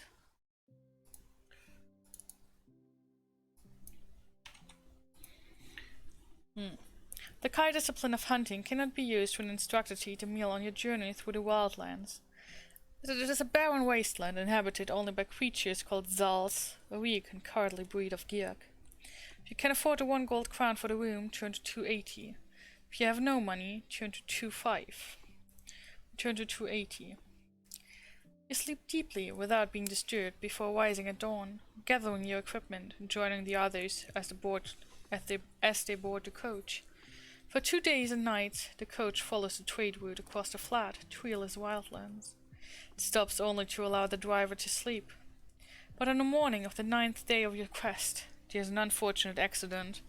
Pick a number from the random number table. Pick a number, someone pick a number, please. Someone pick a number, please. If we die, I will stop. If we die, we shall stop here. Oh man, I was quicker. 0 to 4, turn to page 2. Section 2, I'm sorry. Nothing happened in this one, so we restored EP. Also no fight in the next one, so I'll just restore 2. You're traveling along a narrow section of coast road, which follows a dizzy course beneath high, overhanging cliffs. A rockfall has blocked the road ahead, and you must stop to clear it. You're helping the driver to lever a large rock from the path of the carriage when you hear the sound of falling rocks. A boulder crashes down from the overhanging cliff, killing the driver before you can make any attempt to save him. You are standing less than 6 feet away from you at the time of his death. If you have the Kai discipline of 6th sense, turn to 42. We do have it, so we turn to 42. You sense that someone is on the cliff above, and that you were the intended victim of the attack. Someone is trying to kill you. Either way, we are back to full health. Turn to 168. Slowly, one by one, the other travelers appear and stare in shock at the dead coachman. We must bury him, says the priest. You silently nod your agreement and prepare a grave in which to lay the corpse. As you all walk back to the coach, you discuss what should be done. I know the road to Port Bax. I had better drive the coach, volunteers Halvork. I do hope we're not blamed for his death, says the priest nervously. That was an act of the gods, says Doria. I shall testify to that, says Ganon. Lies are never spoken by knights of the White Mountain. It is true that in Duranor, a true knight will speak only the truth, whether for his own good or ill. His words seem to reassure the priest, and you are all soon once more on the road heading towards the eastern horizon. Hast du Essen fertig? It is late in the afternoon when you arrive at a coach station in a small coastal village known as Gorn Cove, which is mainly populated by outcasts, thieves, and Zals. Well, let's look on a map. Map, where are you? Map? There you are. It's like this small small thing. Just where it turns green again. It's that small, what is it, village? Town? Village. That small village there. Gorn Cove. The death of the coachman is met by the villagers with great suspicion, but Doria's words convince them that it was accidental. There's only one inn at the village, a tavern known as the Forlorn Hope.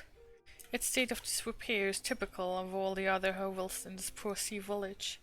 A room for the night costs 1 gold crown. If you can pay for the room, turn to 314. We can pay, and we will pay.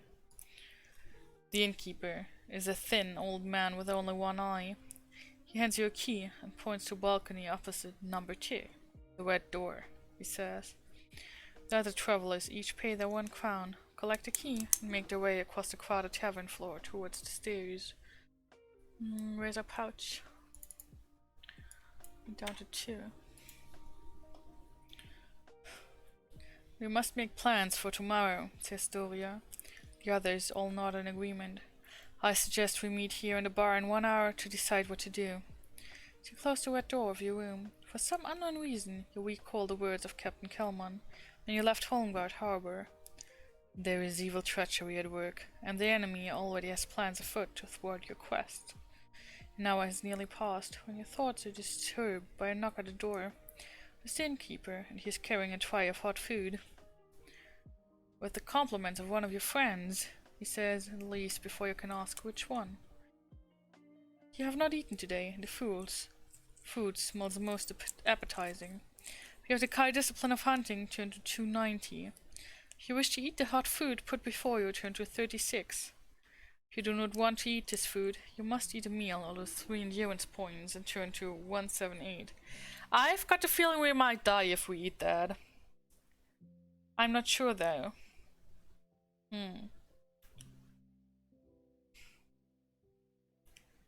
I think it might not be good to eat this. I really don't think it will be good to eat this. I have a bad feeling about this.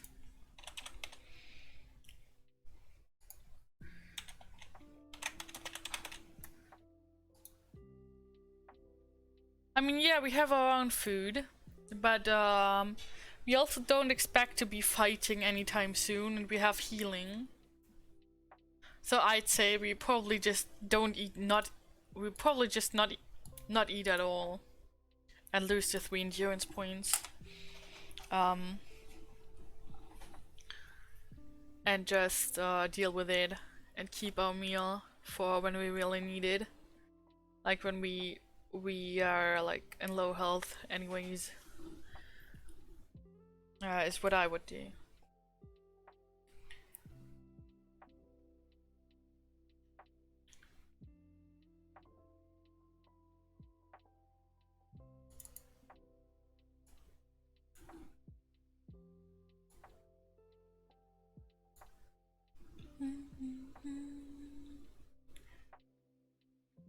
Okay, seems like it will be don't eat it. We turn to 178.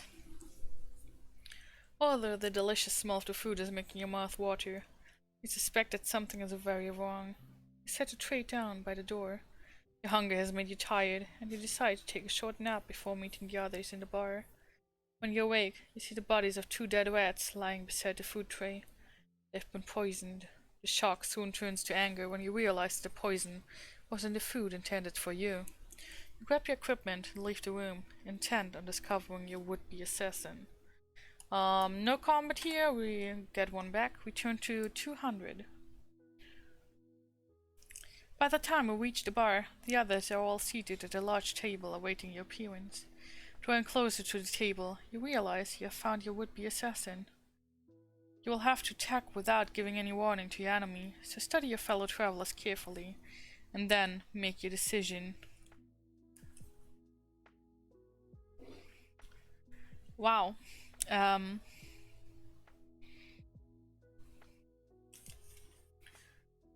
Question is, who will we attack?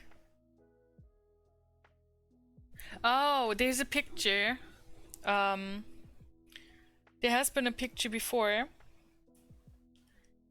And there's been pictures of everyone before with their names. And now it shows a picture with everyone sitting at the table. And if I look closely, I can see that the priest has a snake tattoo on his left wrist, just as the harbor thugs did have. So it will be the priest that we attack. The priest was Parthian. So if we wish to attack the priest called Parthian, turn to 158. Also, just so you know, there is a version of this without pictures.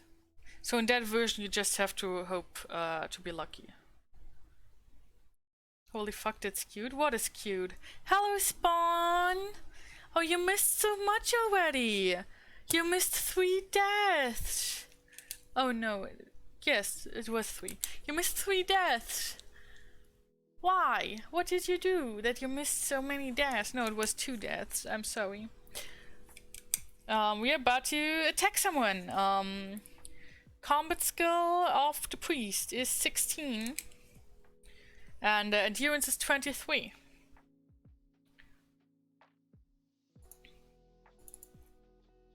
Um, 23. And we currently have 23 too. No, we have 24 actually. Good. Spawn, do you want to go ahead and do R&T right away, please? Oh, Shana, ernsthaft? Ugh. Okay, Deutsch. Ja, 7, okay.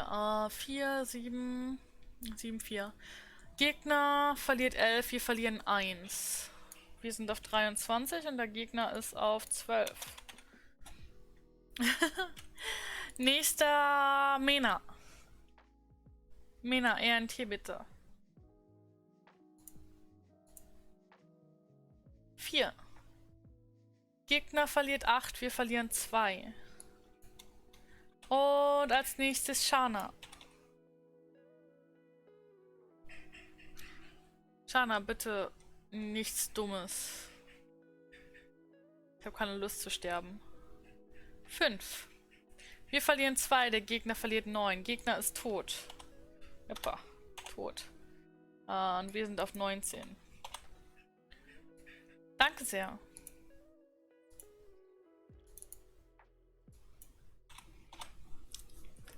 Wenn du gewinnst, gehe zu 220. Oh, sorry.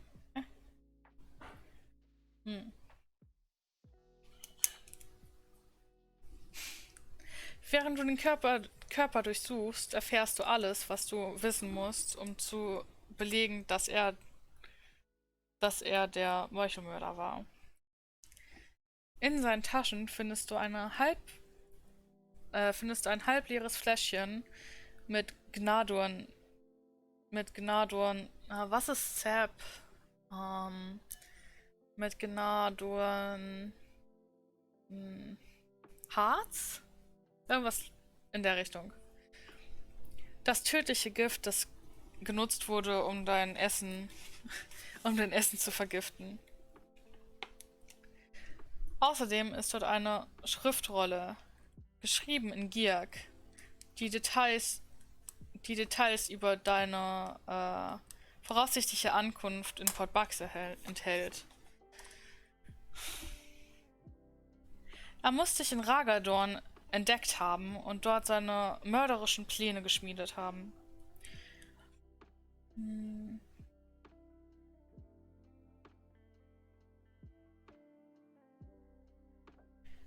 Du stellst fest, dass die Waffe, die er trägt, eine Darklord-Klinge ist, die aus schwarzem Stahl in den Schmieden von Helgedad geschmiedet wurde. Der, keine Ahnung, der feurigen Stadt der Dark Lords hinter den Durnkrakbergen. Nur dort in ganz Magnamund kann schwarzer Stahl hergestellt werden. Aber der letzte Beweis seiner wahren Identität ist das Schlangentattoo an seinem linken Handgelenk. Die Hafen, was auch immer Thax bedeutet, die versucht haben, dich umzubringen, bevor du Holmgard verlassen hast, hatten genau das gleiche Tattoo. Seine Tasche enthält 23 Goldkronen, welche du behalten darfst. Vergiss nicht, sie aufzuschreiben. Außerdem kämpfen wir diese Sektion nicht. Und Halles Reni bekommen was zurück. 23, 2 plus 23, das macht 25. So viele hatten wir noch nie. 25 Goldkronen.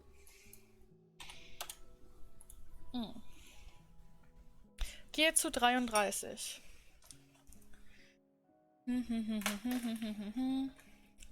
Die anderen Reisenden starren dich mit Horror und Unglauben an. Bevor du erklären kannst, was passiert ist, gibt es einen lauten Krach an der und die Eingangstür wird aufgetreten. 6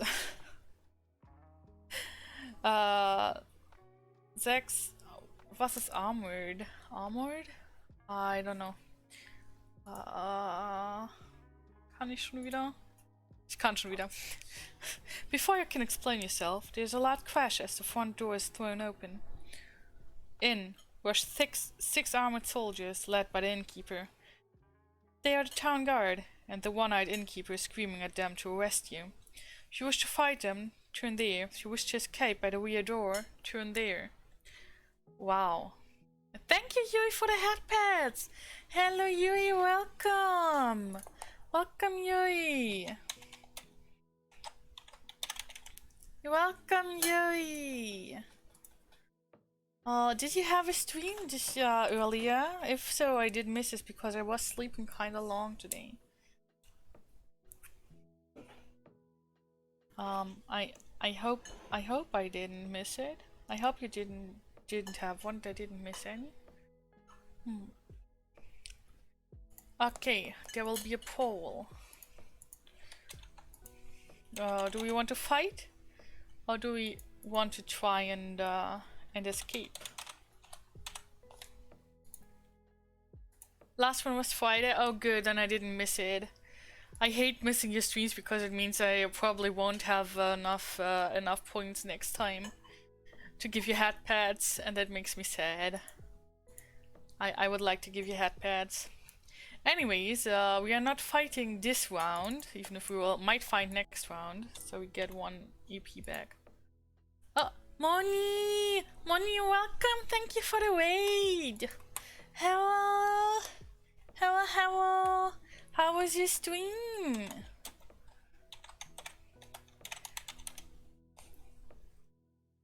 How was your stream, Moni? We have a poll going, so feel free to vote. We did get kind of far. Non-raid! Yay! We fight. We wish to fight them. We turn to 296. Oi. Oi. E-reader. Why are you? The people flee the tavern as the town guard attack. There are 6 of them. You must fight them one at a time. Wow. You may evade at any time by running out of the back door. If you kill all of the town guards in combat, turn there. Well, I'm sorry we couldn't hear you before. All right, it's all right. I said hello and thank you for the raid, and I asked if you enjoyed your stream.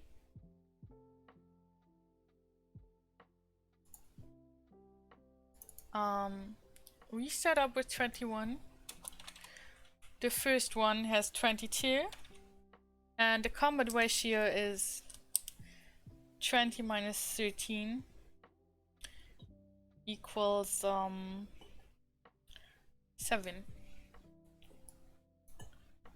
So it's not bad. Moon, if you want, you can just go ahead and do RNT right now. Stream is going alright. We died 2 times. Yeah, 8. 8 and 7. Enemy loses 16. We lose 0. 22 minus 16 means we have 6 left. You're officially lurking, Spawn. That's alright. Please just enjoy the raid. Just enjoy listening if you want. Or enjoy doing whatever and relax a bit. Next one can do RNT if they want. We can just go like anyone can RNT and I will just like go it through in order. We will need a lot of RNTs this time. Mena 1. Enemy loses 7, we lose 4. Enemy is dead, but we have lost 4. 4 means 17. We have 17 left. Next one has only 12 combat skill and 20 endurance. Means we have one more combat ratio. 0.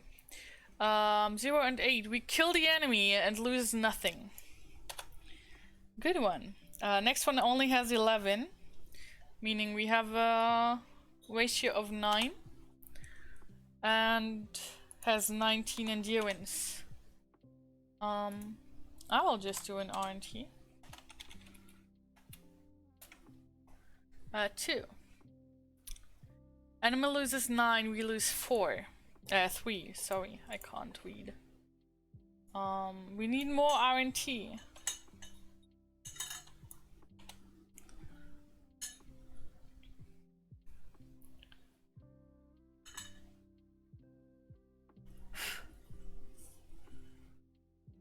Can't wait for Corin's gamebook Lone Dog or Water in the Fire. Oh, money. Well, anyways, anyone can just do RNT. We will like still have this one plus 3 others left. So we will need a few more RNTs. 5. 5 and 9. Enemy loses 12, we lose 2. We are down to 12, one enemy is dead. Next one also has 11 and 19 endurance. And 3. So enemy loses 10 and we lose 2. Enemy down to 9 and we down to 10.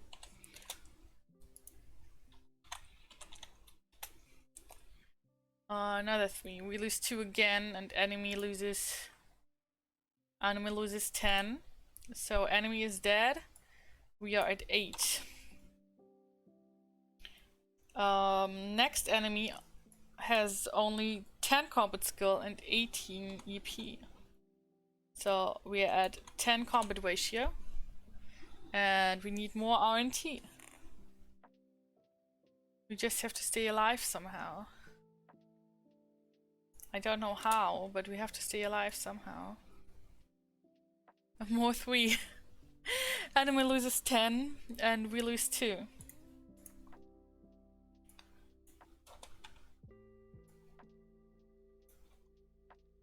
What's with the 3s? What the heck? Enemy dead, we are down to 4. And the last enemy has only 17. One more RNT, please.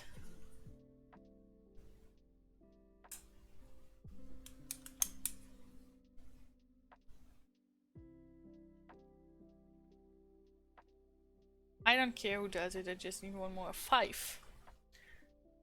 Enemy loses 12 and we lose 2.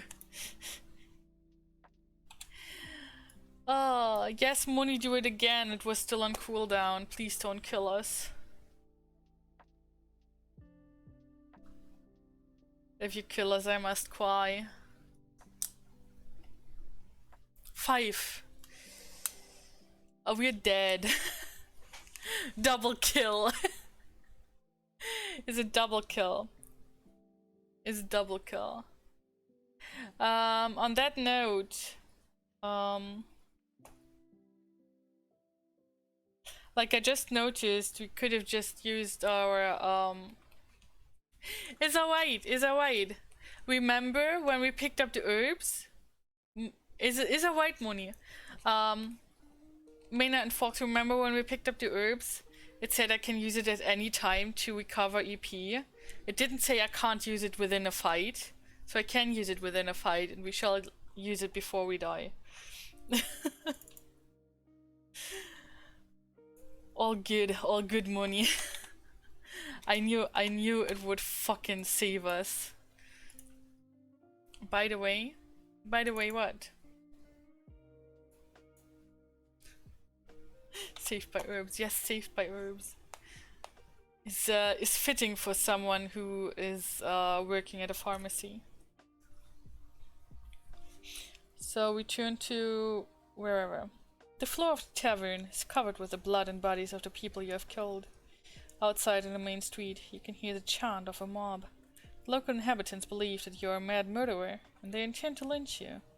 Quickly, you make your escape through the rear door as the sound of the mob gets closer. Wow. Turn to 88.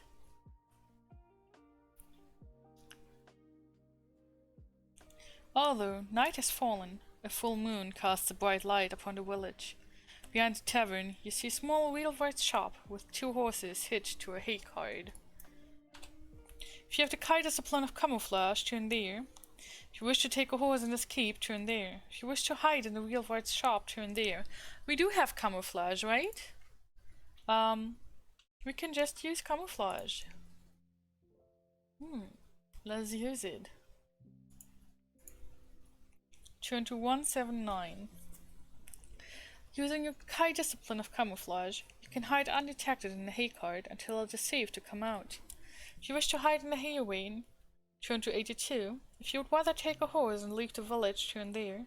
If you wish to enter the wheelwright shop, turn there.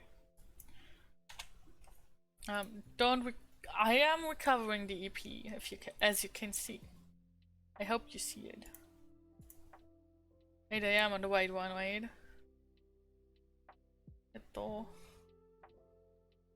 I should be on EP. Yeah, I am on EP. Good. What we gonna do? Are we hiding?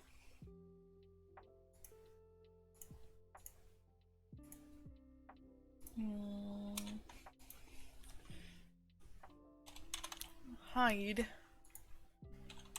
Take a horse. Or enter shop. What should we do?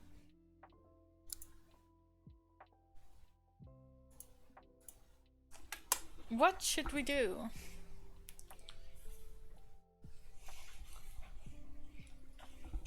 This is getting heated.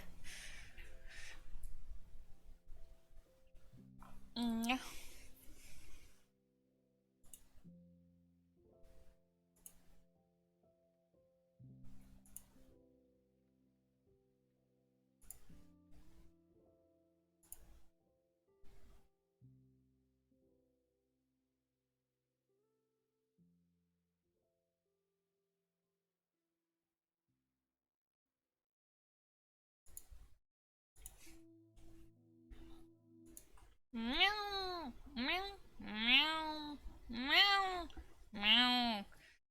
Ow, ow. Like that?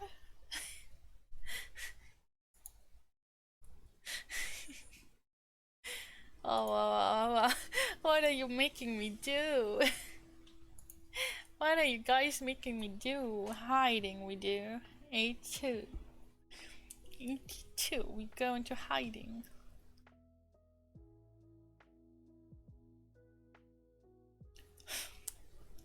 When you're certain that the angry mob has passed, you jump from the hayway and run stealthily along the street, dodging from one shadow to the next. To your left there's a shop with a sign above the door. Gunia's weaponsmithy. There's a light in the window and the door is open. I mean, we have a weapon. Do we want to enter or do we want to continue our escape?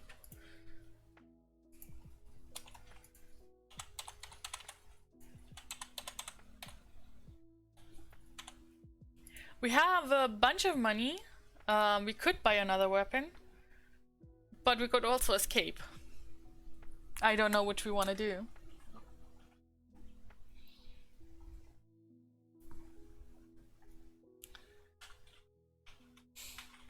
Bishop, you seem to have fun making me do stuff like that. Which is fine. I like that you're having fun. We all here to be having fun. So if you're having fun, that is perfect. It is just perfect. It's cute. Thank you. I mean, you're the one who's like redeeming the stuff to make me do cute things, I guess. So yeah.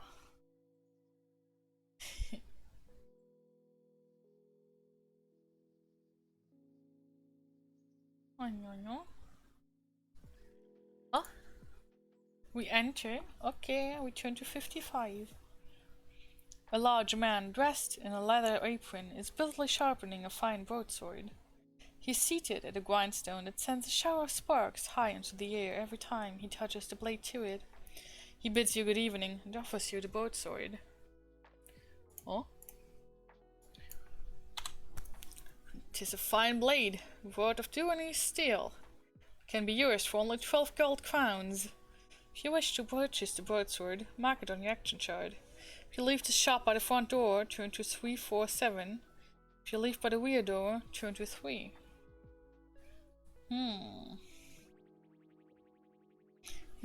Do we buy the sword? I mean, 2 weapons might be better than 1. And, I mean, we do have 25 gold crowns. But then again, like, our commute cost us 20. So we might be needing them. This is a hard one. This is a hard one.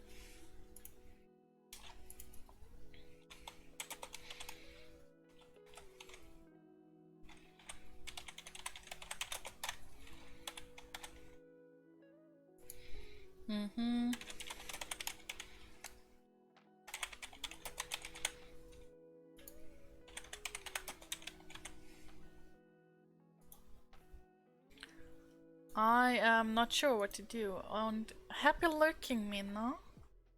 Happy lurking. Please take care.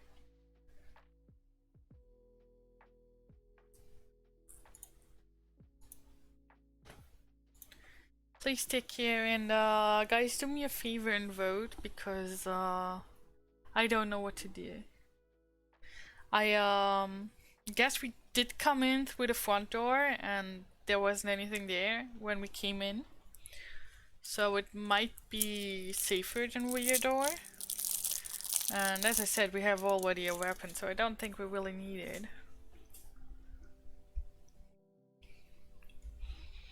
Rear door is always fun. So you like the rear bishop, huh?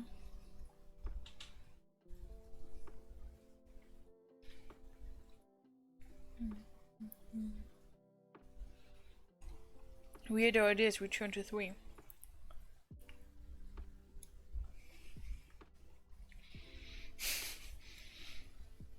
You enter a small alleyway behind the shop, at the end of which you can see a horse tethered to a post.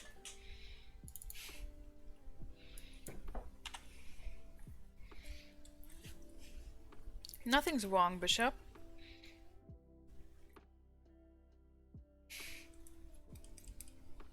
If you wish to take this animal and flee the village, turn to 150. If If you do not want to take the horse, leave the alleyway by turning to 19.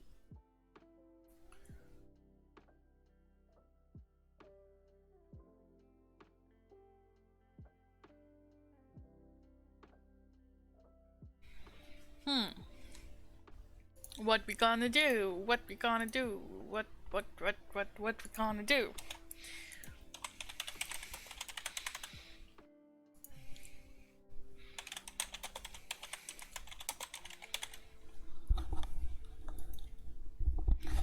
I mean, we probably don't have to worry about the horse going haywire with us having animal kinship.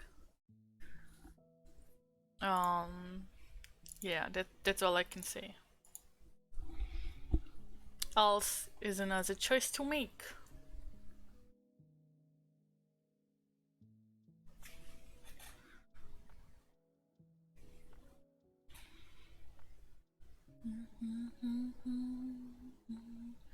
Oh no, please guys, don't leave it at 50-50. I will cry. I mean, I won't cry, but I will cry.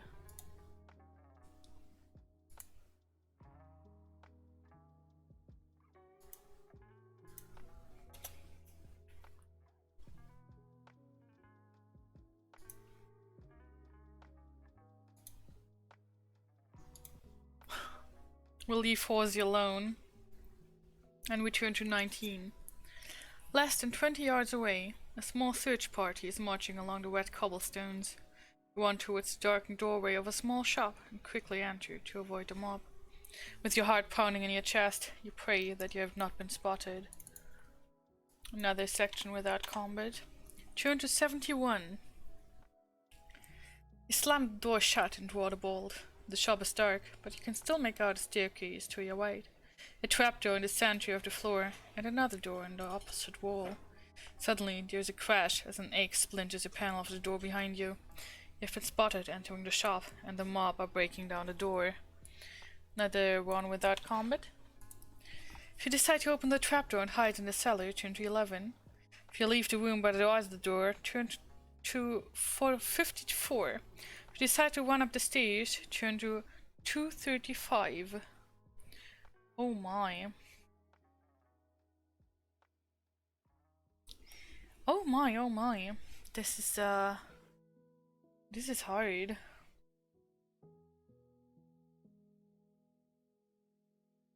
I don't think trapdoor is a good... I mean, if we go to the trapdoor, we won't have any way of escaping, I think.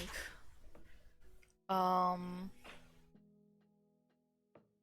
up the stairs, I don't know. There might be people there. So I'll just be brave and say we go through the door. Turn to 54. As you race through the door, you are knocked off your feet by the force of a spear thrust into your chest. As the moonlight fades, the last thing you see of this world is a circle of screaming villagers as they stab and hack you to death. The door was wrong. Wow, the door was wrong. Do you guys wanna do it all over again, or do you just like wanna take another choice at that point? And see if it's the right one. If we can stay alive somehow. Oh my god. Think.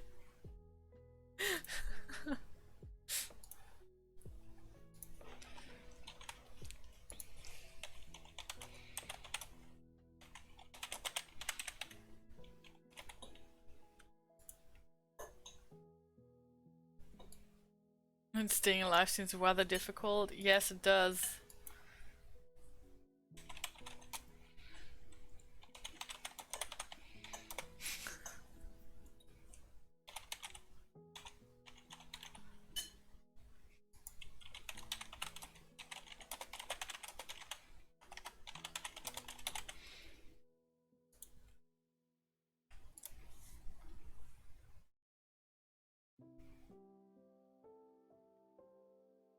I mean, I have no idea if we can actually stay alive.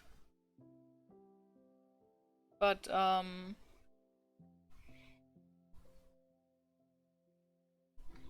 We could try.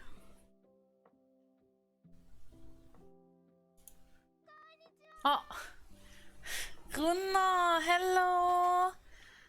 How are you doing? You guys can vote, by the way. If we don't come to a conclusion, I will not go any further with this book. I'm just gonna be mean and say I will not go any further with this book if we don't come to a conclusion here what we're gonna do.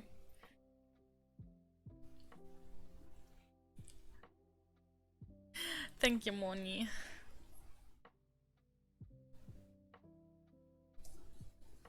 Start over from gambling. Okay. We could either go now or go next time. I just like was hoping no one vote.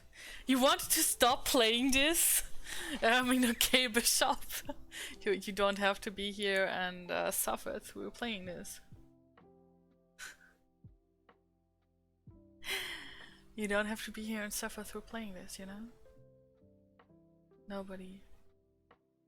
Nobody expects you to. Someone do RNT please to reroll or gold. Thank you. It's Sima lurking.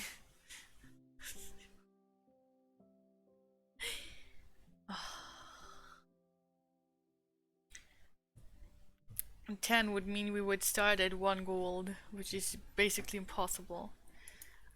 Look, you was hoping no one vote. You do realize, Bishop, that with no one vote, I didn't mean just like waiting till next time, but really not going any further with this book and not any further with Lone Wolf at all, Wade. Oh my, oh my. Aw. You are, I don't know. Thank you for the hat pad. I'm actually, for today I shall call it quits. I have the point where we will start back up marked.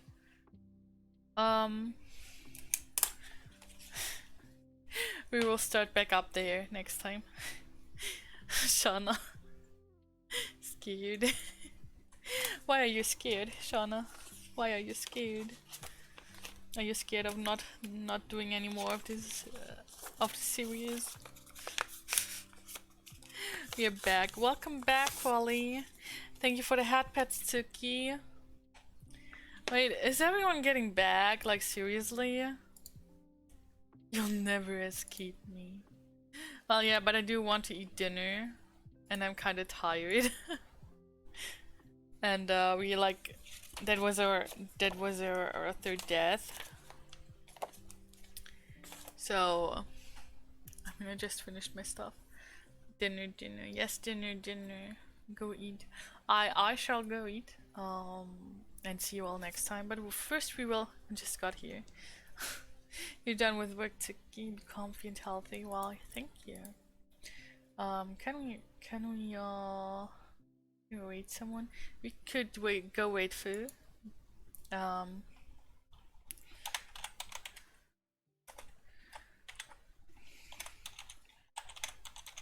Let's go wait a cute cat boy who's playing Back for Blood.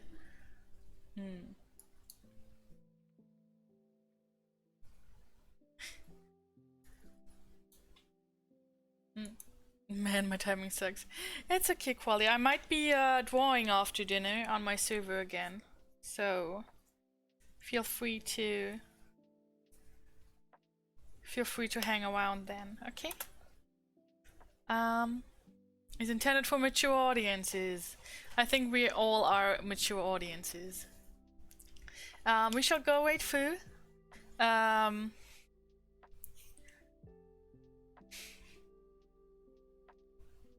I guess today it's hat pad Wade.